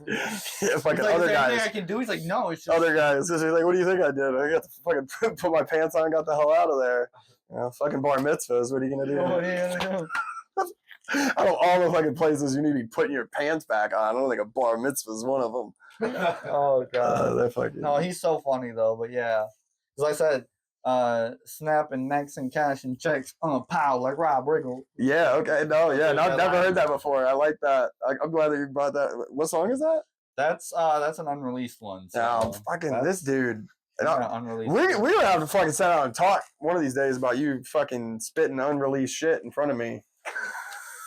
What can I say? I love rap. I had to have a fucking conversation with this dude. You keep that shit to yourself, man. I'm okay with Facebook promos and promoting that, but damn, man. Same with Back in the Saddle, man. Fucking heard about that shit back when fucking Potopia was going on, and I'm still fucking waiting on that song. Yep. That's the hype. That's the hype. You know about it. So now when it drops, you're like, I fucking heard this song. We definitely got a couple of different ways of thinking about that, my man. I'm still thinking about it for sure, but that's because I feel like I'm super involved with you, right? You got to stay that. I think we had a small conversation about that, staying in front of your fan base. So like all those people that have seen you perform it, I'm gonna go on a limb here. Maybe 2 out of every 10 probably will listen to the song again. But if the song was already out, all 10 people would have already listened to that song, bro. Oh, for sure. And they would still be listening to it, you know? Like with him, I had to push him. Like, dude, you got to get time out, man. That song is good. You're gonna get at least 1 stream plus a day from me on that song. I just with that, I just like I said, this year, like this music is the first time I've ever felt that like my music really has the potential to move, you know, to really do something. And so I just wanted to make sure that when I released it at the right time, like everything felt right, everything kind of lined up, and it's kind of what's been happening. So like, but I still had it, and I loved it. So I wanted to see what the crowd reaction would be like, you know. No, and it's a neat idea. so that's kind of what I do. And like I said, you know, if you hear it and then you go to check me out and you're like, oh, I don't see it, but you know it's coming. Yeah. So you can check out my other music, and I always try to let people know too, like, hey, the song isn't out, but I got other great music, and I perform the other great music that night, you know, so they can hear it and go, oh, I really like that one song. Touchdowns on fucking RubyCloud Radio. Every time it pops up. I love that song. Every time it pops up, man, I'm fucking vibing along and listening to that shit every time, man. I only listen to RubyCloud Radio unless somebody's listening to a new release. Like I've been listening to people's new releases and trying to do like I got a goal to listen to over 1,000 new songs this year. So anytime you drop a song, send it directly to my inbox and I'll review it for RubyCloud Radio. And then usually I send it to this guy too. So you're getting 2 streams by submitting your song to RubyCloud Radio. So I appreciate it. I am going to have a talk with this guy because he always gives me thumbs up and I need more credibility. And with your permission, I make clips. Use your songs in them. Yeah, of course. Yeah. Get at me, let me know, you know, what songs and you know, and just you want me to send them. I've been trying to get you to do that actually a little more often. Like, so when you're posting a reel or whatever, there's a little music button. You can search all of us on there. I noticed I was gonna say I know there was another one too. I think it might have been a story. It might not have been a reel that you did. I heard somebody's song in one of your videos. Was it mine? Maybe it was my song. I don't know. I remember it might not even been one of the guys' songs. I probably heard somebody else's song and I was like, yeah, that's what I'm talking about. I did too. I heard him put somebody's music over his gameplay and I'm like, that's what I'm talking about, bro. That's the promo. That's probably who it was. It was probably Scraps that I heard. I have some of my friend Brandon's beats. Yeah, if people are putting their stuff through, if it's ended up on Facebook, 9 times out of 10, they're going through a distribution company. Mm-hmm. So anytime you do that and Facebook plays an ad on that video, granted, a lot of us aren't monetized, but if we get monetized, so like these guys are monetized, them promoting your song on their story will make you money. Because there's a little Facebook thing on your DistroKid, and that's how you get the money. Now, if somebody that's not monetized is using your stuff, I don't know how that works. I think it just adds to like, you know, your there's no ads on, like, so for like me, for example, there's no ads on any of my Facebook content because I'm not monetized. So if no ads are playing on it, does the creator of the song that's being played in the clip still get money? I don't know. Yeah, so no, it goes towards like streams more than like, that's what I'm saying, like it adds to your streams instead of just like you getting, because I feel like it doesn't matter. Wouldn't it be specifically Facebook streams? Because that's why they track Facebook itself. Right, but I'm not sure, like you get like a certain cent, you know, for however you stream. Yeah, so I'm more talking about, so again, he's monetized. Yeah. If he posts your song, ads will play on his content. I'm curious if you having your song on his content, is getting him he's got ads, so he's making money off of the video, and then B, you'll get the kickback. You know what I mean? I get that. We should promote our own music. You see what I'm following? That's another reason why I like using your stuff. I don't know if you're getting a kickback when I do things like that, though. Like the In Your City video that we have that's pinned to my page, 11,000 something views went straight to DistroKid. Yeah, so that I knew would happen because you're monetized. But are my views on my videos getting counted towards your time thing because no ads are playing on my content? You know what I mean? That's what I'm curious about. Like, sure. The thing, mine's just a little bit. I get paid through Facebook and DistroKid. That's the only difference. You know what I mean? Oh, okay. Yeah, right. Because if I'm using the music thing to tag your song, that would be through DistroKid, and then obviously Facebook's paying you for the Facebook views and stuff. Yeah. So we definitely need to. So that's another reason why we need to get keep organizing because when I do it, like I allow it to run ads. And we'll all get. Like in the grand scheme of things, like turning things into like a marketing company, people will start getting like say you guys are putting $100 in, and then we're fucking shoveling that right back into your content, and then all of a sudden you get $500 that month. Right. You know what I mean, on Facebook, because we ran ads of your content to get you more stuff. And another thing, like with your shows, you guys could do that, and you can target the area around your show when you're running ads on Facebook. Yeah.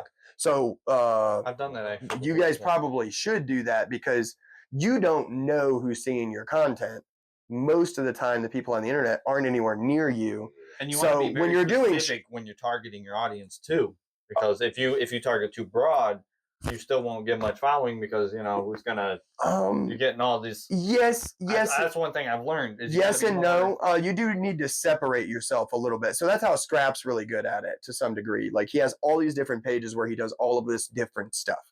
Right? He's doing exactly what you said. He posts his comedy shit on this particular page. His music shit is on this particular page, and this. And then he shares them amongst each other, but only one is making this certain kind of post. Like, he's tailored the content that gets posted here on this as its own video, but then it gets shared to his other platform. Right. But like, so now he's doubled up on. Now he's getting shares and extra views from those people. And but as far as like what I was saying, like with running ads, Mhm. like because when you run an ad, you're paying them to target a very target. yeah. So you're talking about narrowing it. It's you want to narrow your audience. It could be everybody in the United States, but between the ages of so and so, male, female. That's you got to make sure well, that's what the your analytics are for. Yeah. If you notice that 18 to 34s are the people that are watching your content, there's no reason in shooting a broader net. But again, you can kind of shoot yourself in the foot there, because if you're only targeting 18 to 34-year-olds, right? How many 18 to 34-year-olds are? You don't know if there's a 50-year-old dude out there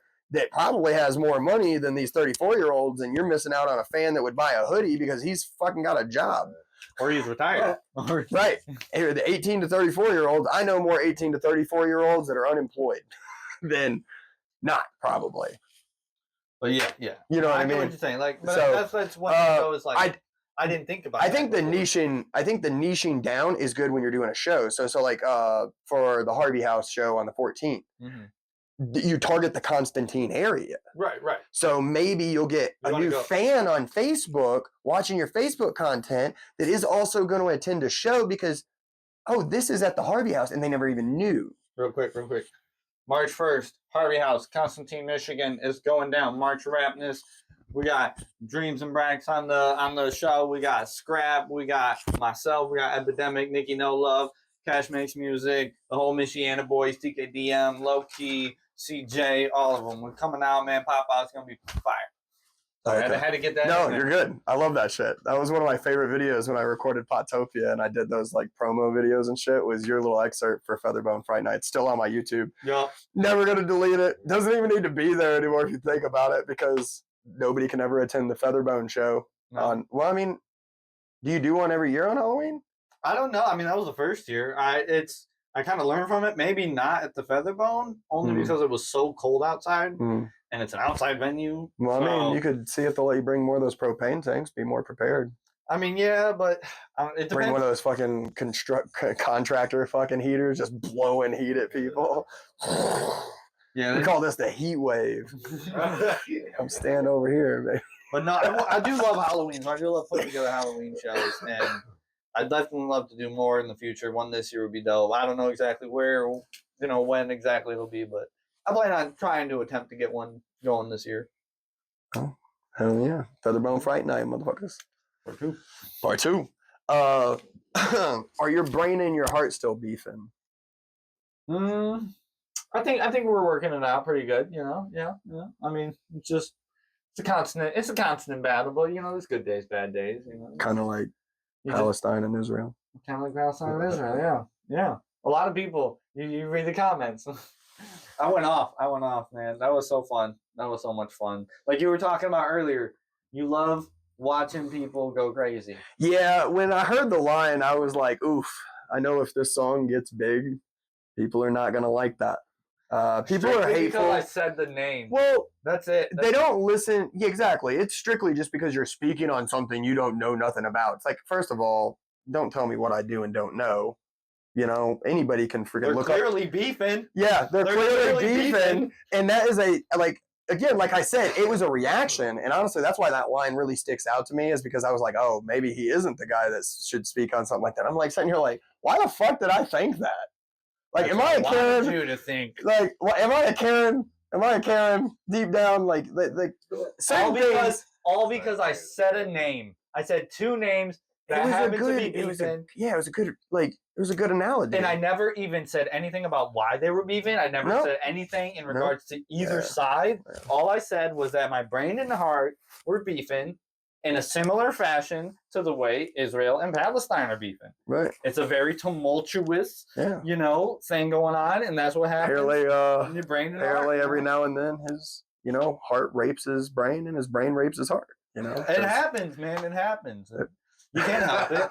Your heart's telling you one thing, your brain's saying, no, it just.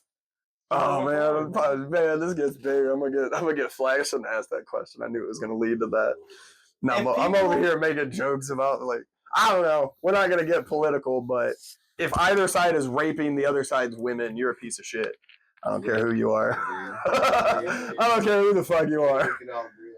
Yeah, I think you gotta realize that it's probably every country doing that to every country, because you got to think about. I don't know about y'all, but if there's a war, rapist in this room, please leave now. Okay? If there's a rapist in here, no, but I'm saying please like in leave the the room. military, like not every country is walking around raping people, especially the soldiers. You think our soldiers are raping people? I think there's some in our military that get by. You know what I'm saying? But like the military, you hope the mental health checks get, but man, you're right. To be honest, right? If you're signing up, to kill somebody, you know what I'm saying? Potentially, I'm not saying that's what you're necessarily signing up for. I don't think that's why people. But some people do sign up like maybe. That. I would hope that they're signing up because they love America and they want to keep our country safe and our people safe. Psychopaths that slither right slither in. You know what I'm That's saying? my point. Those little secret psychopaths. We need to take. That's I'm going to war because I really like to kill, and they really got. What's even funnier is those are the people that may or may not end up with PTSD because. Yeah. And so we as a species have not been that type of species for a long time. And that's why it's very conflicting inside of people for the most part, good people, when you even remotely think about that. Even if you're doing it in a manner of courage and valor to save other people, that's why people end up with PTSDs, because they don't want that. They don't want to kill. Did you know that they have done studies and that they think psychopathy is an evolutionary thing for warriors, because countries needed people to fight, and who better to fight than these people that love to kill? So they would send them to fight for them. But then when the wars were done and they didn't have anybody to kill, then they're just bloodthirsty. Just killing people. And so it's an evolutionary thing. I mean, it could be, but and we're evolving out of it. When you start talking about nature versus nurture and bringing both of those in, that's not the norm. And if it's not the norm, it's not a biological trait. It's like in a video game, when you see a glitch, you don't go, that's normal. Right. End of the game. Fair enough. But in the game of murder, that's still not normal. Yeah. Most people don't murder. But if you're a caveman, right, you got your little caveman family. Yeah, but we're not cavemen no more. I know, but that's what I'm saying. It's evolutionary. Right. We're evolving out of it. Right. It's an evolutionary thing, so we could protect our people. And so like when you had a community, there would usually be a couple people. What about the who were more ready, willing to just kill? Are you sure that's an evolutionary trait, or are you sure these people aren't just psychotic? I'm not saying I think there's a difference between. I'm dead ass. I think there's a difference between. What kind of just a off the wall psychotic, and then you got the psychotic like, bitch, you touch my family, like I will go psychotic. I don't think that that's necessarily psychotic. I think that is almost courage. Yeah, to some degree. Territorial. That's like territorial of yours. I heard something. Got the ones that they're willing to kill for their family, but then you just got those ones that are. If you are that person, you have to really ask yourself a few questions. A good interpretation of what you're saying is Beauty and the Beast. Yes. 100%. I heard a guy explain Beauty and the Beast and what that movie actually is. So, and it's pretty insane. So it sounds to me like you're claiming that you're a tameable beast.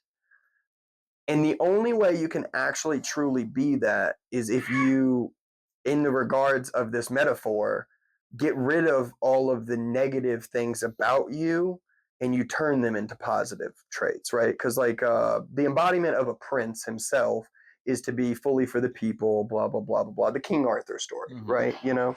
And you keep people around you that keep you in check. So you are a tameable beast, right? So it's a similar story. There are traits inside of all of us. And I was telling him some of my theories on this not too long ago, where that almost with my theory conflicts with what you're saying. So that's why I'm having conflicting thoughts on what you say. Because two parents can raise a psychopathic murderer. So that almost leads weight to what you're saying. Like it's an evolutionary trait. Would it just skip 100 billion generations? What why didn't anybody else in that person's family murder anybody? So are we evolving or are we starting to devolve again? We're evolving, but it has to be caught. So there's the brain part, there's the evolutionary part, but then there's also the environmental part. So we got to catch all the psychopaths and you're not allowed to breed. Stop fucking. You heard Sharpie J. You stop fucking. I didn't say stop fucking. I'm saying be good parents. Because the psychopaths are the ones that end up killing. Hold on. CEOs, what if the psychopaths are the parents? CEOs are psychopaths most of the time. Like 80% of the time, CEOs are psychopaths because they don't care about how this person feels. They care about the bottom line. I gotta ask you a fundamental question. How, as you as a person, right, can you say that about another person that you do not know? You've never met any of them. Not one. Factual. How is it factual? They've done studies. Like I'm not just making this up. Like I've read books about it. Just because a bunch of people were that way, 80% of all of them forever are going to be that way? I'm not saying that it's going to be that way forever, but it's logical to think that to get to that point of being that powerful, you know, that you're going to have to lose a part of your humanity. I'm not saying that that's every case. I'm not saying every CEO is like that, but that also you got to see what the company is. You know what I'm saying? If it's a company that is nonprofit, you know, and they're a CEO of that and they're really giving back to the people, then they probably are not psychopaths because they're not. But the ones that are what if they're collecting a paycheck off of that nonprofit? Because nonprofits don't mean they're not paying their employees. I mean, if they state that and they state that, you know, not all the money goes. Yeah, there's operating costs behind the charity. Exactly. Yeah. Then that would be you're probably non-psychopathic. But if they're taking money, you know, CEOs who sneak the money, you know. Oh, okay. I see what you're saying. You're like, you get 100, you know, you get 100 million, but the thing says you only got 50 million. You know what I'm saying? Where that other. Yeah, that sounds more like a thief than a psychopath.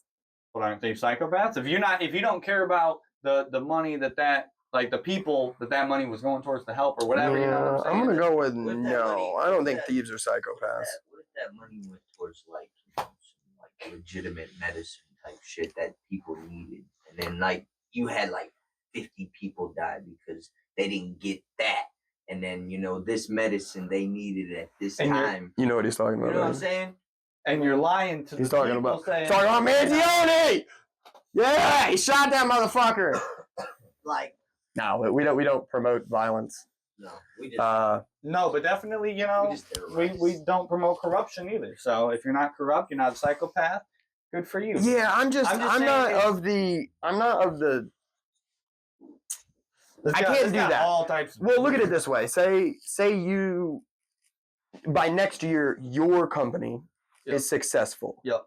And someone that does not know you says those things about you just because they read the same studies.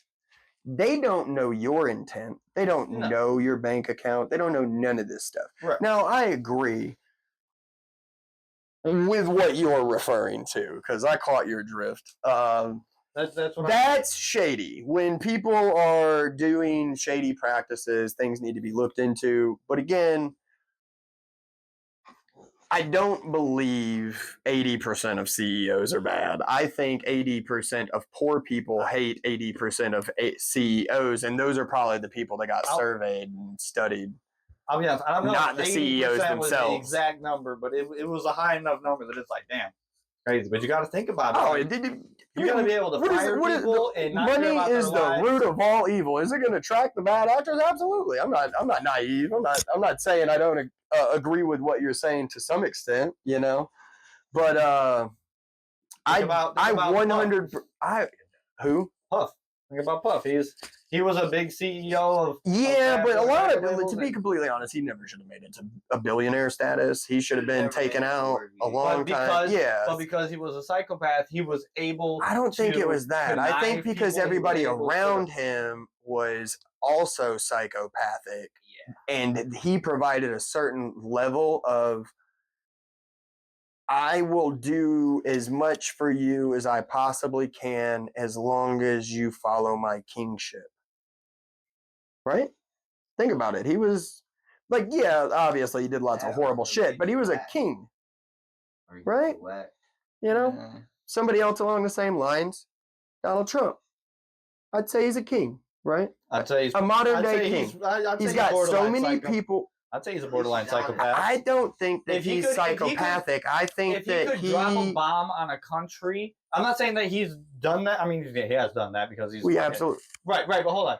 If he can drop a bomb on a country, hope I don't know how exactly it all goes down. You know what I'm saying? I don't know the inner workings of it all, but the fact that you could drop a bomb on any part of civilization should tell you that that person probably doesn't have the most empathy. I'm gonna be honest though. If that neighbor, for example, say your neighbor threatens to burn your house down, whose house is getting burned down first, buddy? I'll try not to get any house burned down. You're gonna Whether end or not up with something your else house would burnt down, happen. buddy. You're Whether getting or your not house something burnt down. Think Whether about or it, not right? something else happens, to This the is the neighbor, reason. that's- This is the reason why mutually assured destruction exists, because of that. Pretty much that thing. The issue here is people doing shit. He tries to make a deal with them, and they backtrack on it. And because of that, they already knew that. So think of your kid. You tell your kid, "Don't touch that. I'm gonna smack you in the face." And then your kid touches it, and you don't smack them in the face. Who's the bitch here? No, I agree. You know what I mean? So he's not psychotic. He's sunning these motherfuckers. If you really think about it, there's a certain level of, same with you. Like we were talking about this a little bit before the podcast. You'd stand up to a bully, right? Mhm. What do you think Trump's doing? Right? And I'm not white knighting for the guy. No, I'm just not saying in general, I don't think that he's a psychopath because But I'm generally psychopaths don't try to become the president. Generally. You would think. You would But I'm think. just saying, if you Right. you are Well, okay right. with killing anybody, Most Anybody. psychopaths you are gotta have some sort of locked lack up of if you really emotion think in it. about it, because they spiral, they lose. No one can work. No psychopath can work as hard as he does and not spiral at some point and ruin everything. It's just like, think about, like, I'm pretty sure Ted Bundy was pretty successful to his own degree, and then his psychopathy degenerated Here you go. because that's what happens to psychos. What was the second part of it? You had the gene, the psychopathic gene, the evolutionary gene. Then you also had environment. Ted Bundy, his environment was not good at all. Right. Like his environment was shit. His mom was abusive to him. That's why he went after women, because of shit like that and So we're a whatnot. product of our environments, is kind of what you're saying. But So if he could have taken all that anger that he had and put it towards helping other people Right. in his situation. Right. Donald Trump was not born in that type of environment. Yeah, He was born into the rich environment. So he had a different growing up. And that's not saying that you have to already be a CEO and be psycho. No, I see what you're Like, saying. You're adding the product of your environment to your psychopath argument and the gene trait that isn't Yes. psychopaths. You could even have just a so regular, normal household. You agreed earlier that you need a certain level of courage and almost like standing up to people, right? Mm. That makes you dangerous, right? If you would think about it. I mean, it can, but it can also, I mean... You're either It's dangerous or you're not. Well, right? yeah. You don't have to be dangerous. There's really no. Well, yes, you do. No. A weak person could stand up for the strongest person if the strongest person was too emotionally weak to stand up for themselves. It's all about. I mean, that's a fair point, but the bully's still going to probably kick both of their asses. So your argument falls apart there. Well, I mean, obviously that person wasn't dangerous if he just kicked. Neither one of them were dangerous. That's what I'm saying. Right. No, there's nothing admirable. Think about this. This is the analogy. This is the analogy that 100% made me believe this, right? There's nothing courageous or dangerous about a rabbit. It's harmless. And nobody wants someone that's harmless. Why? Because we don't, as a species, we don't do well with comfortability. This is why people are depressed. Because we seek comfort. Yep. Absolutely. Protection, security. Like, these are good things to have. Yeah. For a woman. No offense. I'm not trying to be sexist. No, you're good. But that is what, like, people want a house, right? Mm. But for a dude, the house isn't about his security. Mm. It's about what? Like the girl's security. The wife's It's about the security of your family and the people around you. What's your first instinct if somebody comes to break in the house? Oh, I'm protecting my family, get my family safe. That makes you a dangerous person. I mean, it doesn't make me a dangerous person. It makes me a smart person. I don't know, man. I think you're arguing a semantic to not agree with me here because there's nothing. There's nothing. I'm not trying to say that I'm trying to get you to. You're allowed to have your opinion. Same. It's just, if you aren't dangerous, you aren't going to cross that line. You're going to turn the other cheek. Then you will be the victim of anybody more cruel than you have the capability of being. Imagine a dog, right? I kick the dog, but the dog, I also feed the dog. So the dog is going to be indebted to me. The dog will never bite me, but he will continue to get mean to everybody else around him. Why? Because I've manipulated the animal into being mean to people because he thinks people are going to hit him. But I feed him. You don't feed him, right? So imagine somebody else comes along, a bully, they hit you, but they don't actually feed you or anything like that. And you hold no attachment to that person. You're still going to turn the other cheek? Oh, no. I mean, I didn't say I would turn the other cheek. I'm just saying, I mean, I might be dangerous, but being courageous doesn't mean you're dangerous. I would highly, Okay, I'm hard pressed to agree with that. Imagine if some, scrawny, somebody who just complete nerd, never threw a punch in his life, never even punched a punching bag, right? And there's some other kid getting bullied, right? And it's not this kid, but maybe he's been bullied, whatever, but there's another kid getting bullied. And this kid's like, I've been in this situation, right? Right. He knows that the bully's dangerous. He knows he's not dangerous. But he doesn't like that the bully's doing that. So he's going to be courageous and stand up. He knows he's not dangerous, but he's going to be courageous and stand up to that bully. And there's one of two things that's going to easily happen there. A, if that kid who's standing up is not dangerous and capable of being as cruel as that bully in that scenario, he's going to get his ass kicked too. That's not courageous. That's harmless. It's still courageous to stand up, knowing that is more than likely the option. If you know that more than likely, if you go into a situation,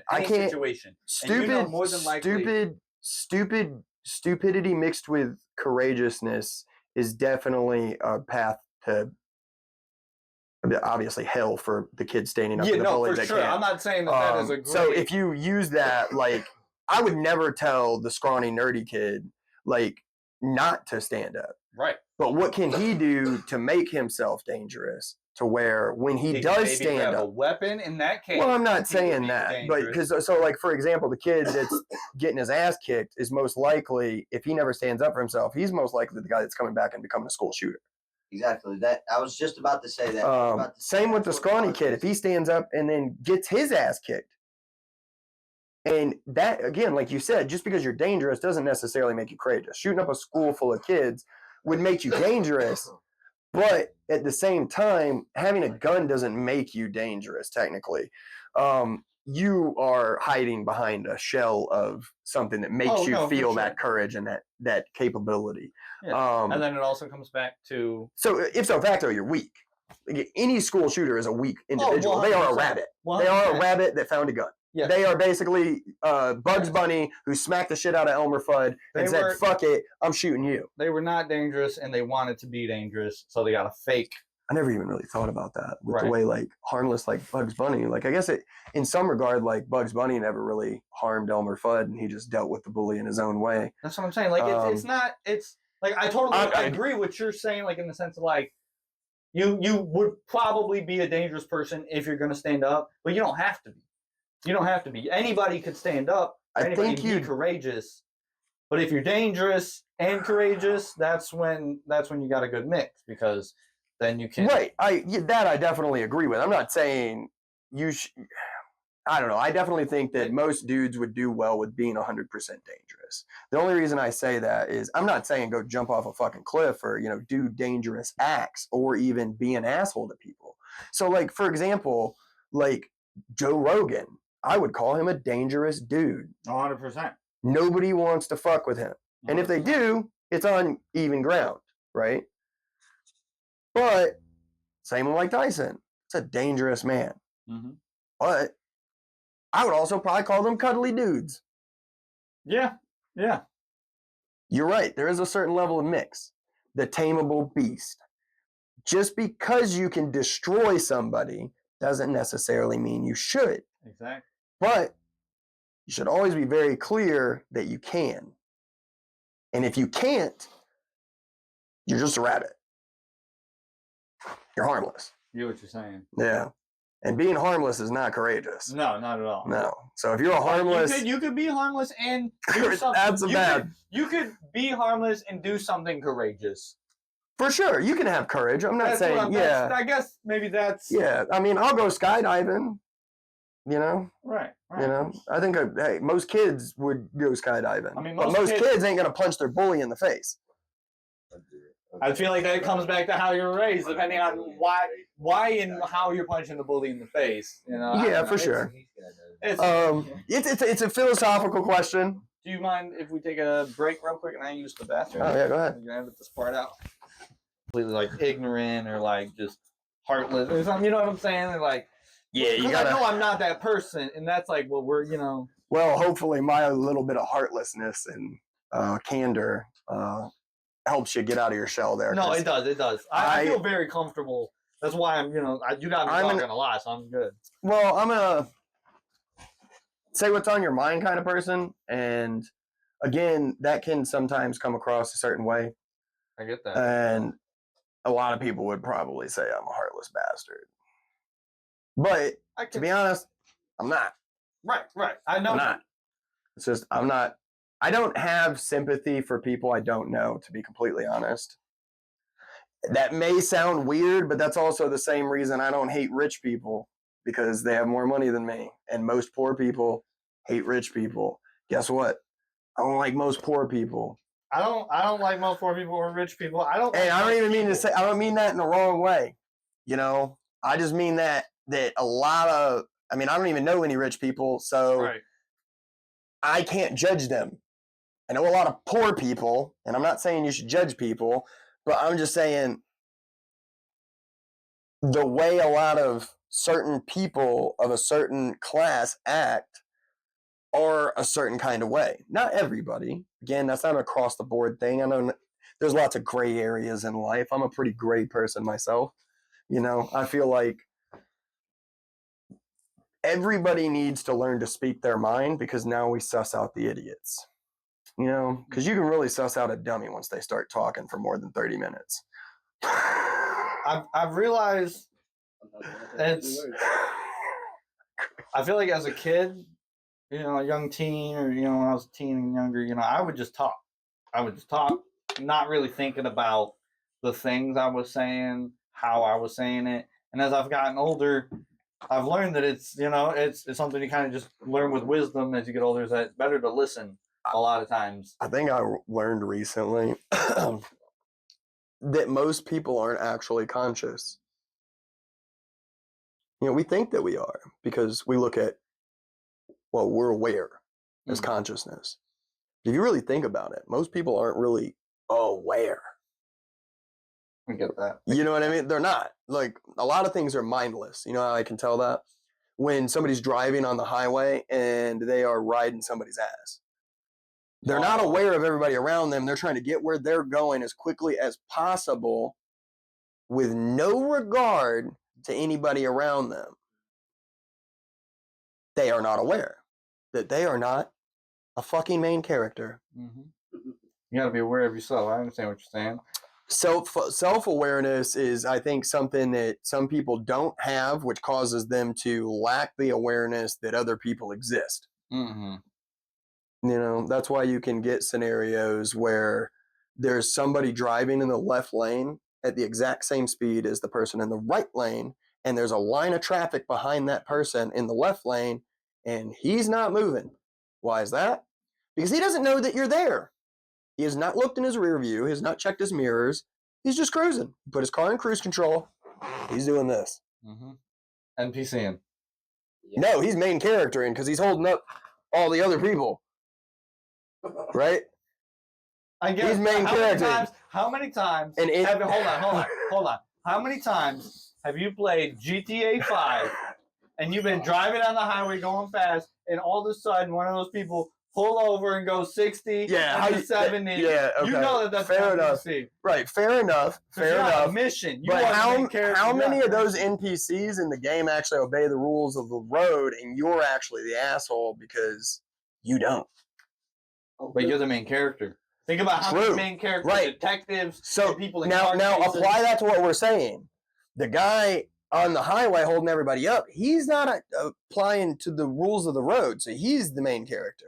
And everybody behind him is the NPCs. So he's acting like a main character, holding everybody else up and treating them like they're NPCs. I get what you're saying, your I get analogy what in you're the saying. video game. So he's Yeah. main character, and he's doing his thing with no regard to all the NPCs around him, which is just like GTA. You don't give a shit how you drive, but the NPCs actually do. They obey the rules of the road for the most part in that game. If you watch, it's actually, I watched a whole video breaking down the AI in that fucking Yeah, no, game. they it's are pretty doing, insane. They are doing the speed limit in the game. Yeah, You are going it's so- 150. Yeah. flying So on a if bike. anything, you're the guy holding up traffic on the highway when you're playing GTA because you are the main character. But the guy holding up traffic, he thinks he's a main character. No one. I know this is really weird, and it's a real weird thing to suss out because everybody thinks they're the main character in their own story, but you're not. You're genuinely not. And if you're this might sound contradictory, but if you're a good person, you usually do things for all of the people around you, right? That's a fucking NPC. What main character do you know does that in a video game? You don't do that. You're not a main character in the game going around giving all your money away. Right. Maybe in Fable, because giving away money in Fable helps you earn stuff. But again, you're only doing it for your own benefit. You're main charactering. You know what I mean? I mean, I think we're... maybe we're all main characters in the. Nah, in you can't do different that. Scenarios. Can't do that. Not everybody can be main characters. No, because then, that Yeah. doesn't make any sense. Like, maybe if you're headlining a show, that makes sense. Right, You're the 'cause main I'm like- character, and everybody's a side act. But technically, again, they could be. an you're still NPC. being respectful of everybody around you, right? When you're a main character in a game, you don't give a shit about being respectful of other people. It's a fucking game. simulation. Yeah. Simulation. Fuck the simulation. So, Yeah, the red pill, blue pill. yeah, Which exactly. one are you? Yeah. Well, I mean, I choose to fucking be not either one of the pills and just live in my own realm and not feel like I'm a main character. So I'm what not. it is you realize you have the potential to be a main character, but you are consciously deciding not to be a main character and to live your life just however you want. Because I mean, technically, I believe Nah, because that sounds like you're saying somebody who's gonna fade off into obscurity. That sounds sad. The way you here's described that, I can't agree with that one. You're choosing not to live your life as a main character. Nah, I'm choosing my life to. The NPC analogy is we're all here to do our part, right? Yeah. Everybody would argue that a main character is also doing the same, right? Nah, not most times. Most people playing that fucking main character, they do all sorts of shit and antics that have nothing to do with the goals that the main character is actually trying to accomplish. Right. Right. So, in reality, not a video I do game. plenty of shit that does not accomplish my goal of, you know what I'm saying, trying to get my music up. I get that. I get So, that. I feel what you're saying. yeah. Here's something for you. Here, let me. Okay. What if we're all NPCs and we're all main characters, but it depends on what universe you're in. I can believe that life is somewhat of a simulation. It's a learning experience, right? So this is how I imagine it, right? You've probably heard the term, we're all connected to the universe and this and that, right? You've heard the multiverse theory, right? For sure. What if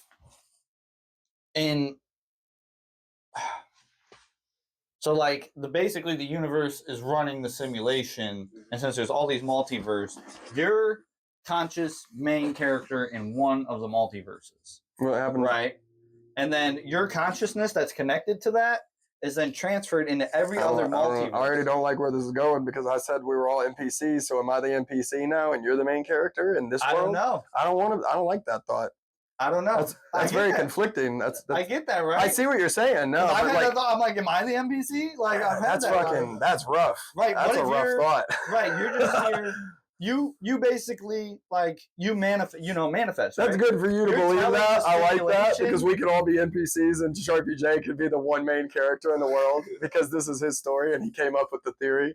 I like it. Nick could be the main character just taking in information for a future endeavor. I've said this before. So like every time we bring up an NPC like thing and a main character thing, a new reality splits and you become your own main character, like you evolved. I don't know about that. Oh. It's just yeah. Well, like now I'm conscious of your idea. Like, what if after we leave here, reality splits and now I'm a main character of my own story because you've impressed upon me that that's a possibility, right? blew your fucking mind, didn't I? Well, in a way, so I believe in some way, shape, or form the multiverse theory is plausible because if not, why do choices even exist? Why aren't we just almost mindlessly doing the things? Usually, there's a yes and a no question going on in your brain almost, always. Like, and whether you're conscious of it or not, you have internal thoughts. And this is what happens when you're alone and all of a sudden you spiral down a fucking rabbit hole in your own brain. It's because making decisions leads you one way or the other, right? Mm-hmm. So if we have choice, then that almost like leads to the theory of the multiverse. Because in one universe, I may have made this choice. Mm-hmm. So now in some capacity, I thought about it. Now it's a reality, right? I thought about saying no. So now it's a reality. If I never thought about saying no, then was it even a choice? Yeah. There's somewhere out there you probably made that choice. Maybe that. Well, some things you do unconsciously, right? Like walking down the stairs. Mm-hmm. Do you think that just because you walk down the stairs, there's a reality that exists where you didn't go downstairs today? That doesn't make any sense because you knew you were going downstairs when you woke up. No, but maybe maybe in one reality you missed one step. You know what I'm saying? You maybe slipped or you just, I don't know, maybe you slid down the banister. You know what I'm saying? And so you're saying the multiverse exists in every single possibility all at the simultaneously? Almost? Yes. Yeah. And we're all connected to each I like to think it works an awful lot like Dragon Ball Super. Do you ever see that? I'm not a big Dragon Ball person. So basically the way the multiverse happens there is Trunks split the timeline originally, I believe is how it works when he traveled back in time. He was like the first person to ever do it, supposedly, I guess, from my knowledge. Maybe somebody else had done it. But in doing so, what happened is multiple rings started appearing in the God's world where the people that watched the realms, like so like when the Watchers with so do you watch Marvel? Kind of, yeah. So I see what you're saying. Compared to, yeah, kind of. So I wonder, yeah. I guess it's a lot to think about. I mean, it's weird. We're all just here, living life, experiencing, and then you take these experiences with you, and you take, not everything with you, but like we don't. He's the main character in this universe, guys. I don't know if you realize that. Sharpie J fucking ruined us with this one. He ruined us. We all realize we're just NPCs in his But here's main the thing. character syndrome world. No, I'm just If that is, let's just say, for example here, that is the case. In another universe, you're the main character, I'm an NPC. In another main character, in another universe, he's the main character, and we're all NPCs, and so on and so forth. Yeah, I So definitely like to either think about it as we're all the NPC because we all definitely can't be the main character. The only reason I say that is because if everybody's always thinking about themselves and only doing things for themselves, because that's what a main character is. You're not doing, unless it's a task that benefits you in the game, you're not fucking doing it, right? Hmm. You know what I mean? You're not robbing the gas station in fucking GTA if they ain't got no money. Let me throw another just idea at you. Uh-huh. Okay, say we're all NPCs, right? And there's main characters of us, blah blah blah, Mhm. right? I've said this before, in a post. It was like maybe your movie just hasn't started yet, right? Okay, so That's fair. you could be a main character in another universe, right? Now I believe that when we dream, we can kind of travel to other versions of ourselves, but that's why you can't, when you try to punch in a dream and you can't punch, because you're not in control. You're just seeing it visually, and you're trying to like tell yourself, fucking punch, you know what I'm saying? But you can't, So because you're not there. You're almost subconscious. But wait, what if if you are a main character, you wake up one day, have you ever woken up and you're like, God, today's just a really good day. Like something in the air is different than before. Maybe you switched over to a universe where you are now the main character, like something in your story is about to take place. this dude just straight Deadpooled us. He did. He straight that Deadpool and Wolverine. You seen it? Yep. Yeah, it's kind of like the analogy there. They stripped him from one timeline. He was like, "Fuck that! You're gonna obliterate my universe. I don't like. I'm gonna be completely honest. I don't like your idea there because imagine that's true. Mm-hmm. You wake up and you're in the same version of your reality. It's just now all of a sudden you're the main character. You're not where you originally were. Those are not your people. But what if you become conscious of that and you can't get back? Right? But Now it would be the thing would be like the exact same. Like your life would be the exact same. So, But from that point, you would then start, like something would happen that day. Like somebody might approach you. So in the other universe that you were in, wouldn't have approached you. They wouldn't have even been there. They approached you with a business opportunity in this one universe. So the universe, they weren't there. But you got switched over because now you're the main character. You're saying this, and from my understanding of what you're saying, it almost seems like you're saying astral projection in your dreams, right? Pretty much. To some extent, I feel like it just naturally happens. But, not everybody is conscious enough. What about the fact that you ever had a controlled dream? I honestly... Or a conscious dream? I've had a dream... Where you knew you were dreaming? I feel like maybe once, but it wasn't like I wasn't fully conscious of it. I feel like maybe there was like an inkling. I remember I remember a very specific dream from when I was a kid, right? And I remember when I realized I was dreaming. It was because the Power Rangers don't fucking exist, right? But they were in front of my house fighting a monster. I was watching them, right? And I remember, I don't know why I thought about it, but I just started thinking about shit, right? Mm-hmm. Consciously. That's how I realized I was in a dream. And a witch appeared, flying around the house, and Pokemon, and just all sorts of shit that I enjoyed. And so is that a dream, or is that like, did I go to a reality where I was God? Not that you went to a reality that you were God. I feel like, because this is something just the thought. Theory. I'm saying? Theory. You're working a theory, right? So this is a good question. Maybe I want to go back there. I mean, well, maybe because you were connected. Because I feel like your soul is just in you. You kind of connect to it, and you had a stronger connection. But it was like, I don't know, like it could be like a hallucination type thing. Maybe in another universe, yourself was sitting there hallucinating, because you're thinking of this shit. You know what I'm saying? I don't know, or maybe Like I don't fucking know. I don't know, 7-year-old man. me I'm like in trying a to think of different something. universe I'm like- apparently was a drug addict. I like this theory. Well, think I like about when this you're theory. like, think about when you're a kid and you're like, oh my god, you know, you imagine, right? You imagine the Pokemon outside your window. You know, it's not there. It's not there. Mhm. Like when you're driving down the road as a kid and you're sitting in the back seat and you're watching the man who's not there running alongside your car. Have you ever done that as a kid? Yeah. You kind of just like imagine there's a dude running alongside your car, right? Yeah, you're talking kind of like when you stick your hand out and you're acting like you're high-fiving the wind almost. Almost, yeah, right, Yeah, right, Or you're arm wrestling it. right. Because as a kid, you have so much more imagination. What if in your dream you're seeing the imagination? You're not seeing what the kid's seeing. The kid's just imagining it in his head, but you are his imagination. You know what I'm saying? Does that make I sense? mean, it Does that makes make sense? sense, Like, but no, I don't know what you're the the fuck you're one- saying. you're the I'm one that's- following you. You're the one that's coming up with the thought of Right, your other so- consciousness that's in there because you became aware of it, so you had a little bit more control to. So you're saying, based on your theory, I projected to a different world where the Power Rangers actually did exist, right? And Or then maybe- when I became conscious in that world, the imagination kicked in. I thought I was dreaming, so that's why I was actively seeing the imaginative things that are popping up. Potentially, I feel like Okay. yes. I mean, it's something. Obviously, it's just a theory, so I don't have. Yeah.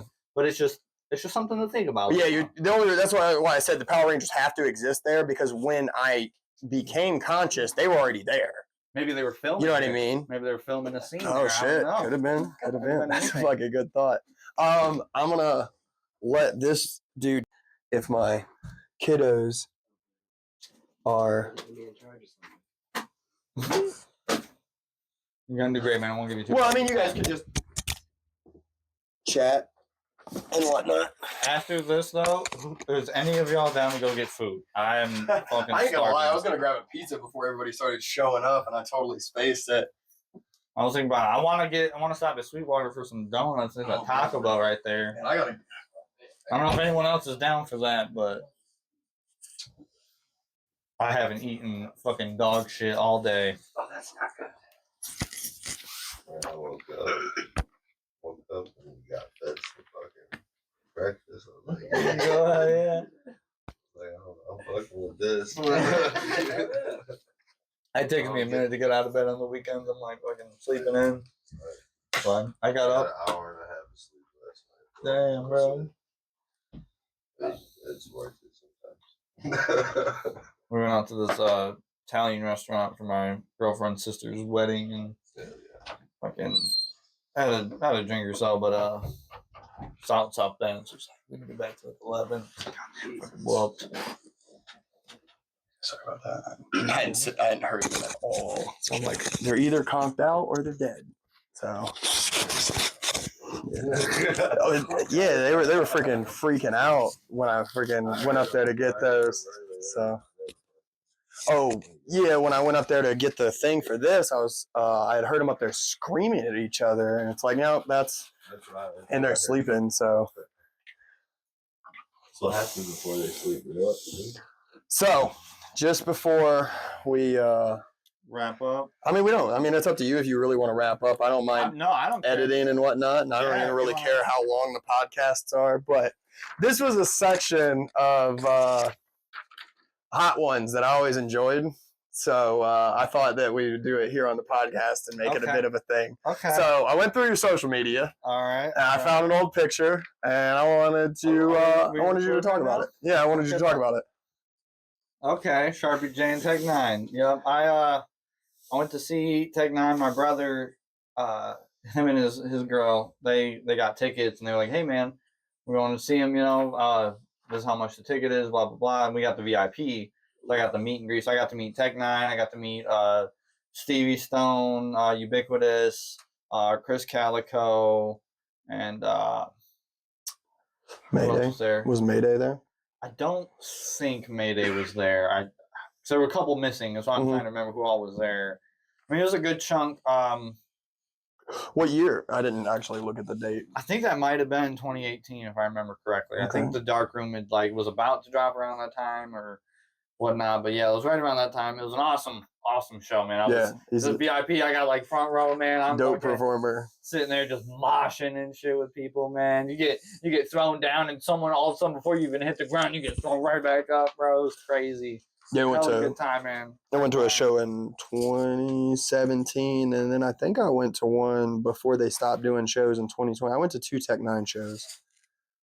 They put on all. I know one of them was around COVID because he was wearing gloves. What was it?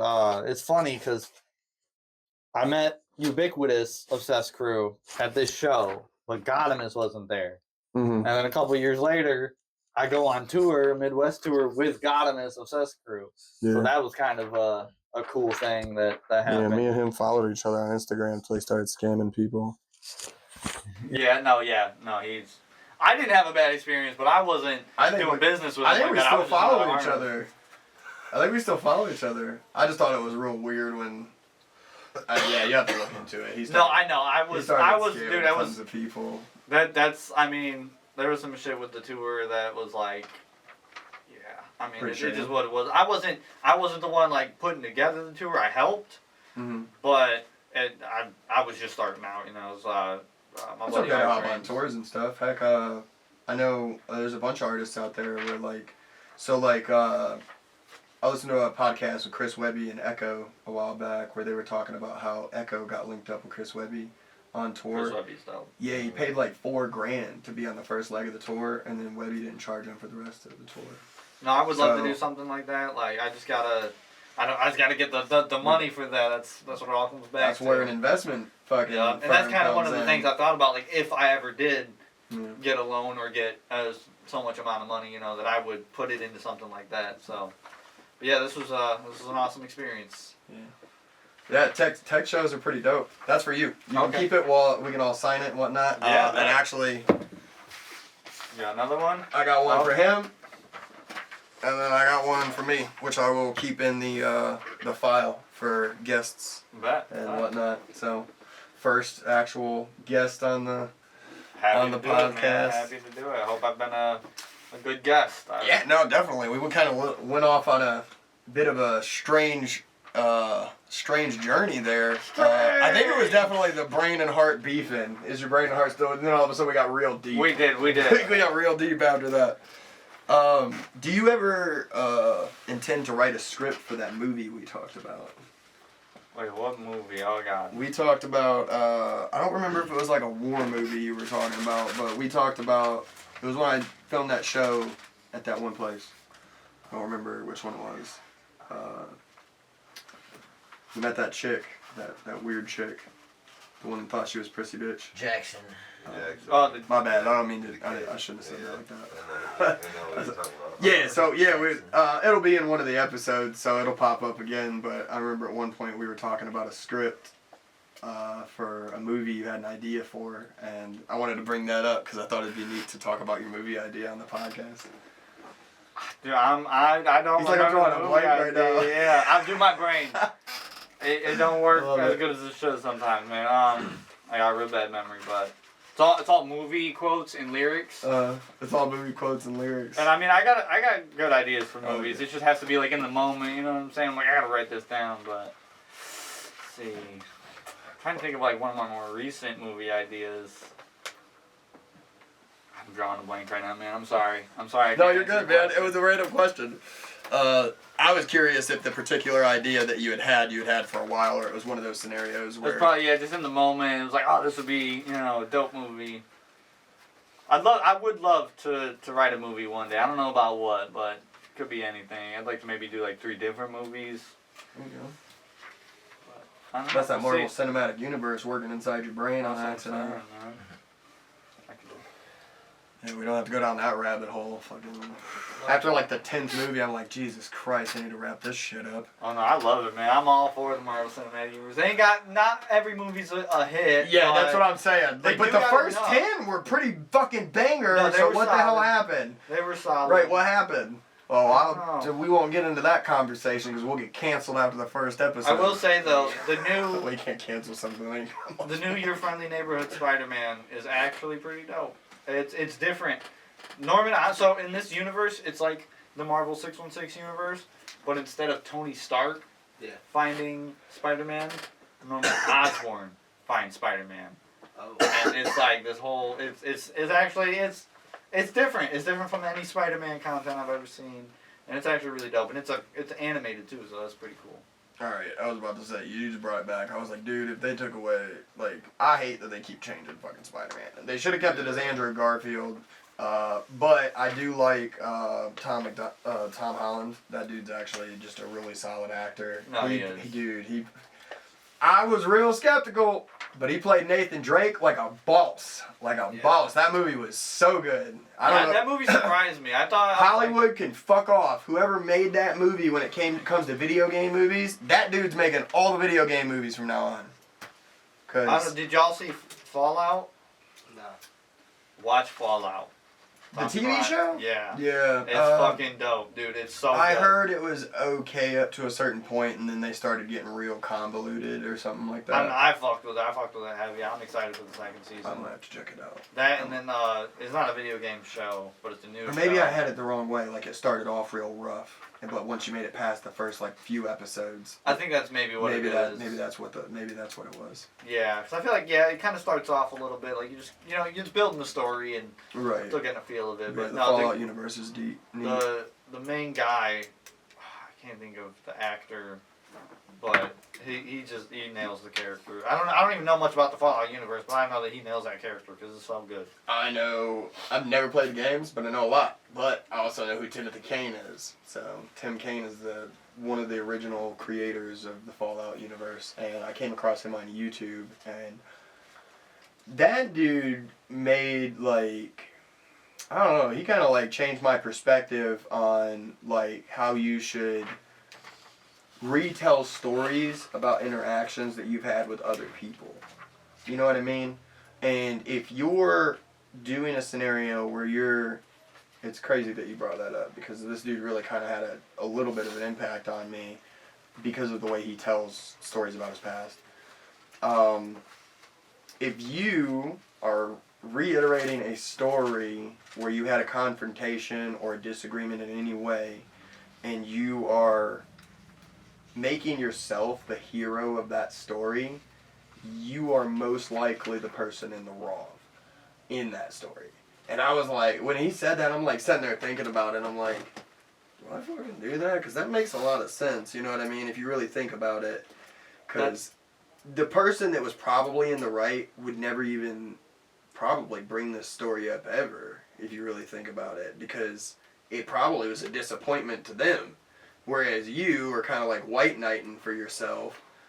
That's why I always with my girlfriend, whenever I have maybe a interaction that I'm not sure if it went well, or whatever, I'm like, it's a disagreement. Yeah. I hate the word argument. I hate the word argument. So if that's what you're trying to avoid. Not even necessarily argument. I hate that word too. But sometimes, when I'm at shows and stuff, and I have an interaction with a fan or anybody, I'm not necessarily always thinking about, their point of view or, certain aspects or whatever. So I always make sure, when I go step aside, I'm like, wait, was I just a dick to that person? Was I an asshole? Because I'm wary of that. I think that as an artist though, you gotta watch people at shows like that, because if you got shit to do, people forget that you're working. Mm-hmm. Yeah, so maybe that's that coming out in you. You know what I mean? A little bit. You're trying to push the interaction along. You do it. You probably should work on that, because I've had. That's why I won't do meet and greets unless I genuinely want to just meet the person, because they just push you along. It's weird. That's how it was super with the Tech weird Nine. when you pay. Yeah, no, I agree. Shake his hand, say what's up, picture. Yeah, I had a 10-minute conversation with Dax when I met Tech Nine. I will say. So that was pretty neat. That was a bit of a lasting interaction. But meeting Tech Nine was here's a quick photo op, smile. Really like your music, and then you move on. It's weird. I feel like it's part of that too. If you want the signature, it makes sense. Yeah. You're paying for the signature, and that's made I don't even call that a meeting, to be honest. It's more like a greeting, because you don't really meet somebody until you. I think a good way of looking at it is until you either have a conversation, a legit conversation, not hi, how are you, That's what you do to people in the office. Like, Right. You know what I mean? Like, do you know the people in the office? No. So Right. have you really met them? Well, Another it's a real weird thing, but Another thing too with like meeting, big time celebrities like that, you Mhm. got to think they've been approached by, hundreds of thousands of people. They've had every conversation under the book, like what can you, besides like a really personal story, how Right. can you really connect with them? And then that's another thing of like, when you're just getting pushed along, you don't have that chance to. My issue with meet and greets is the fact that they sell so many. Mhm. You're doing an hour and you sold 1,000. That's not worth it. It's not worth it for the fan. Mhm. It's worth it for you. 'Cause Right. You just siphoned a bunch of money out of your fans' pockets. And that's fair if they're getting what they want from it. Mhm. But if I ever get to that level, it would never be something like that. At the most 30 meet and greets, and I'm gonna do it for an hour. Because you each get a full solid 20 minutes or 10 minutes or 2 minutes. I don't know. I'm misspeaking here. No, you're good. Because I don't know. When I met, so I think it was for my birthday one year, when West Side Boogie first came out with like self-destruction and whatnot. I think I've seen a photo of him when I was going through here. Yeah, I fucking love that song, and I went and searched his other music, and I was like, this dude's dope, and I saw he was playing near me, so I bought me and my girl tickets, and we went out and met him and got his VIP, and he was super cool to meet. He was like we chatted for like a good 3 minutes, I'd say probably. I told him about my music. I fucked up though. Yeah. So I had made a CD of The Dark Room, and I brought it with, and I played it in the car to make sure that it worked. Well, in the excitement of getting there, because it was like a 3-hour drive, Forgot it in the car. I brought the case and forgot the CD in the car. But here's the kicker: there was another CD in the case that was some other art, big name artist, because that was what was in the deck. So I had to take one CD out, I put it in the case, and then I got to the car later that night, after the show, and The Dark Room was playing, and I'm like, son of a bitch, he doesn't have the CD. Because he was hyped about it. He was like, oh, I'm going to check this out for sure, We're going to have to cut the podcast here. We probably lost audio at some point. It's all good. I don't know when it cut off. I didn't check you dig. But we could still chat to that thing real quick. I'm sure it's recording audio, so if you want to shout out, follow Sharpie J. Follow me on all platforms, sharpiej.com, all my social media links, music, everything you want to know about me is on there, all my merch. I got Back in the Saddle coming out on my birthday, which is in 2 weeks, so go check that out. A Little Bit Country coming in March at some point. I got a specific release date for that yet, and stay tuned for shows and more. Appreciate y'all. Appreciate you. Appreciate y'all. Appreciate you, bro. Fuck out of here. That's the motherfucking podcast.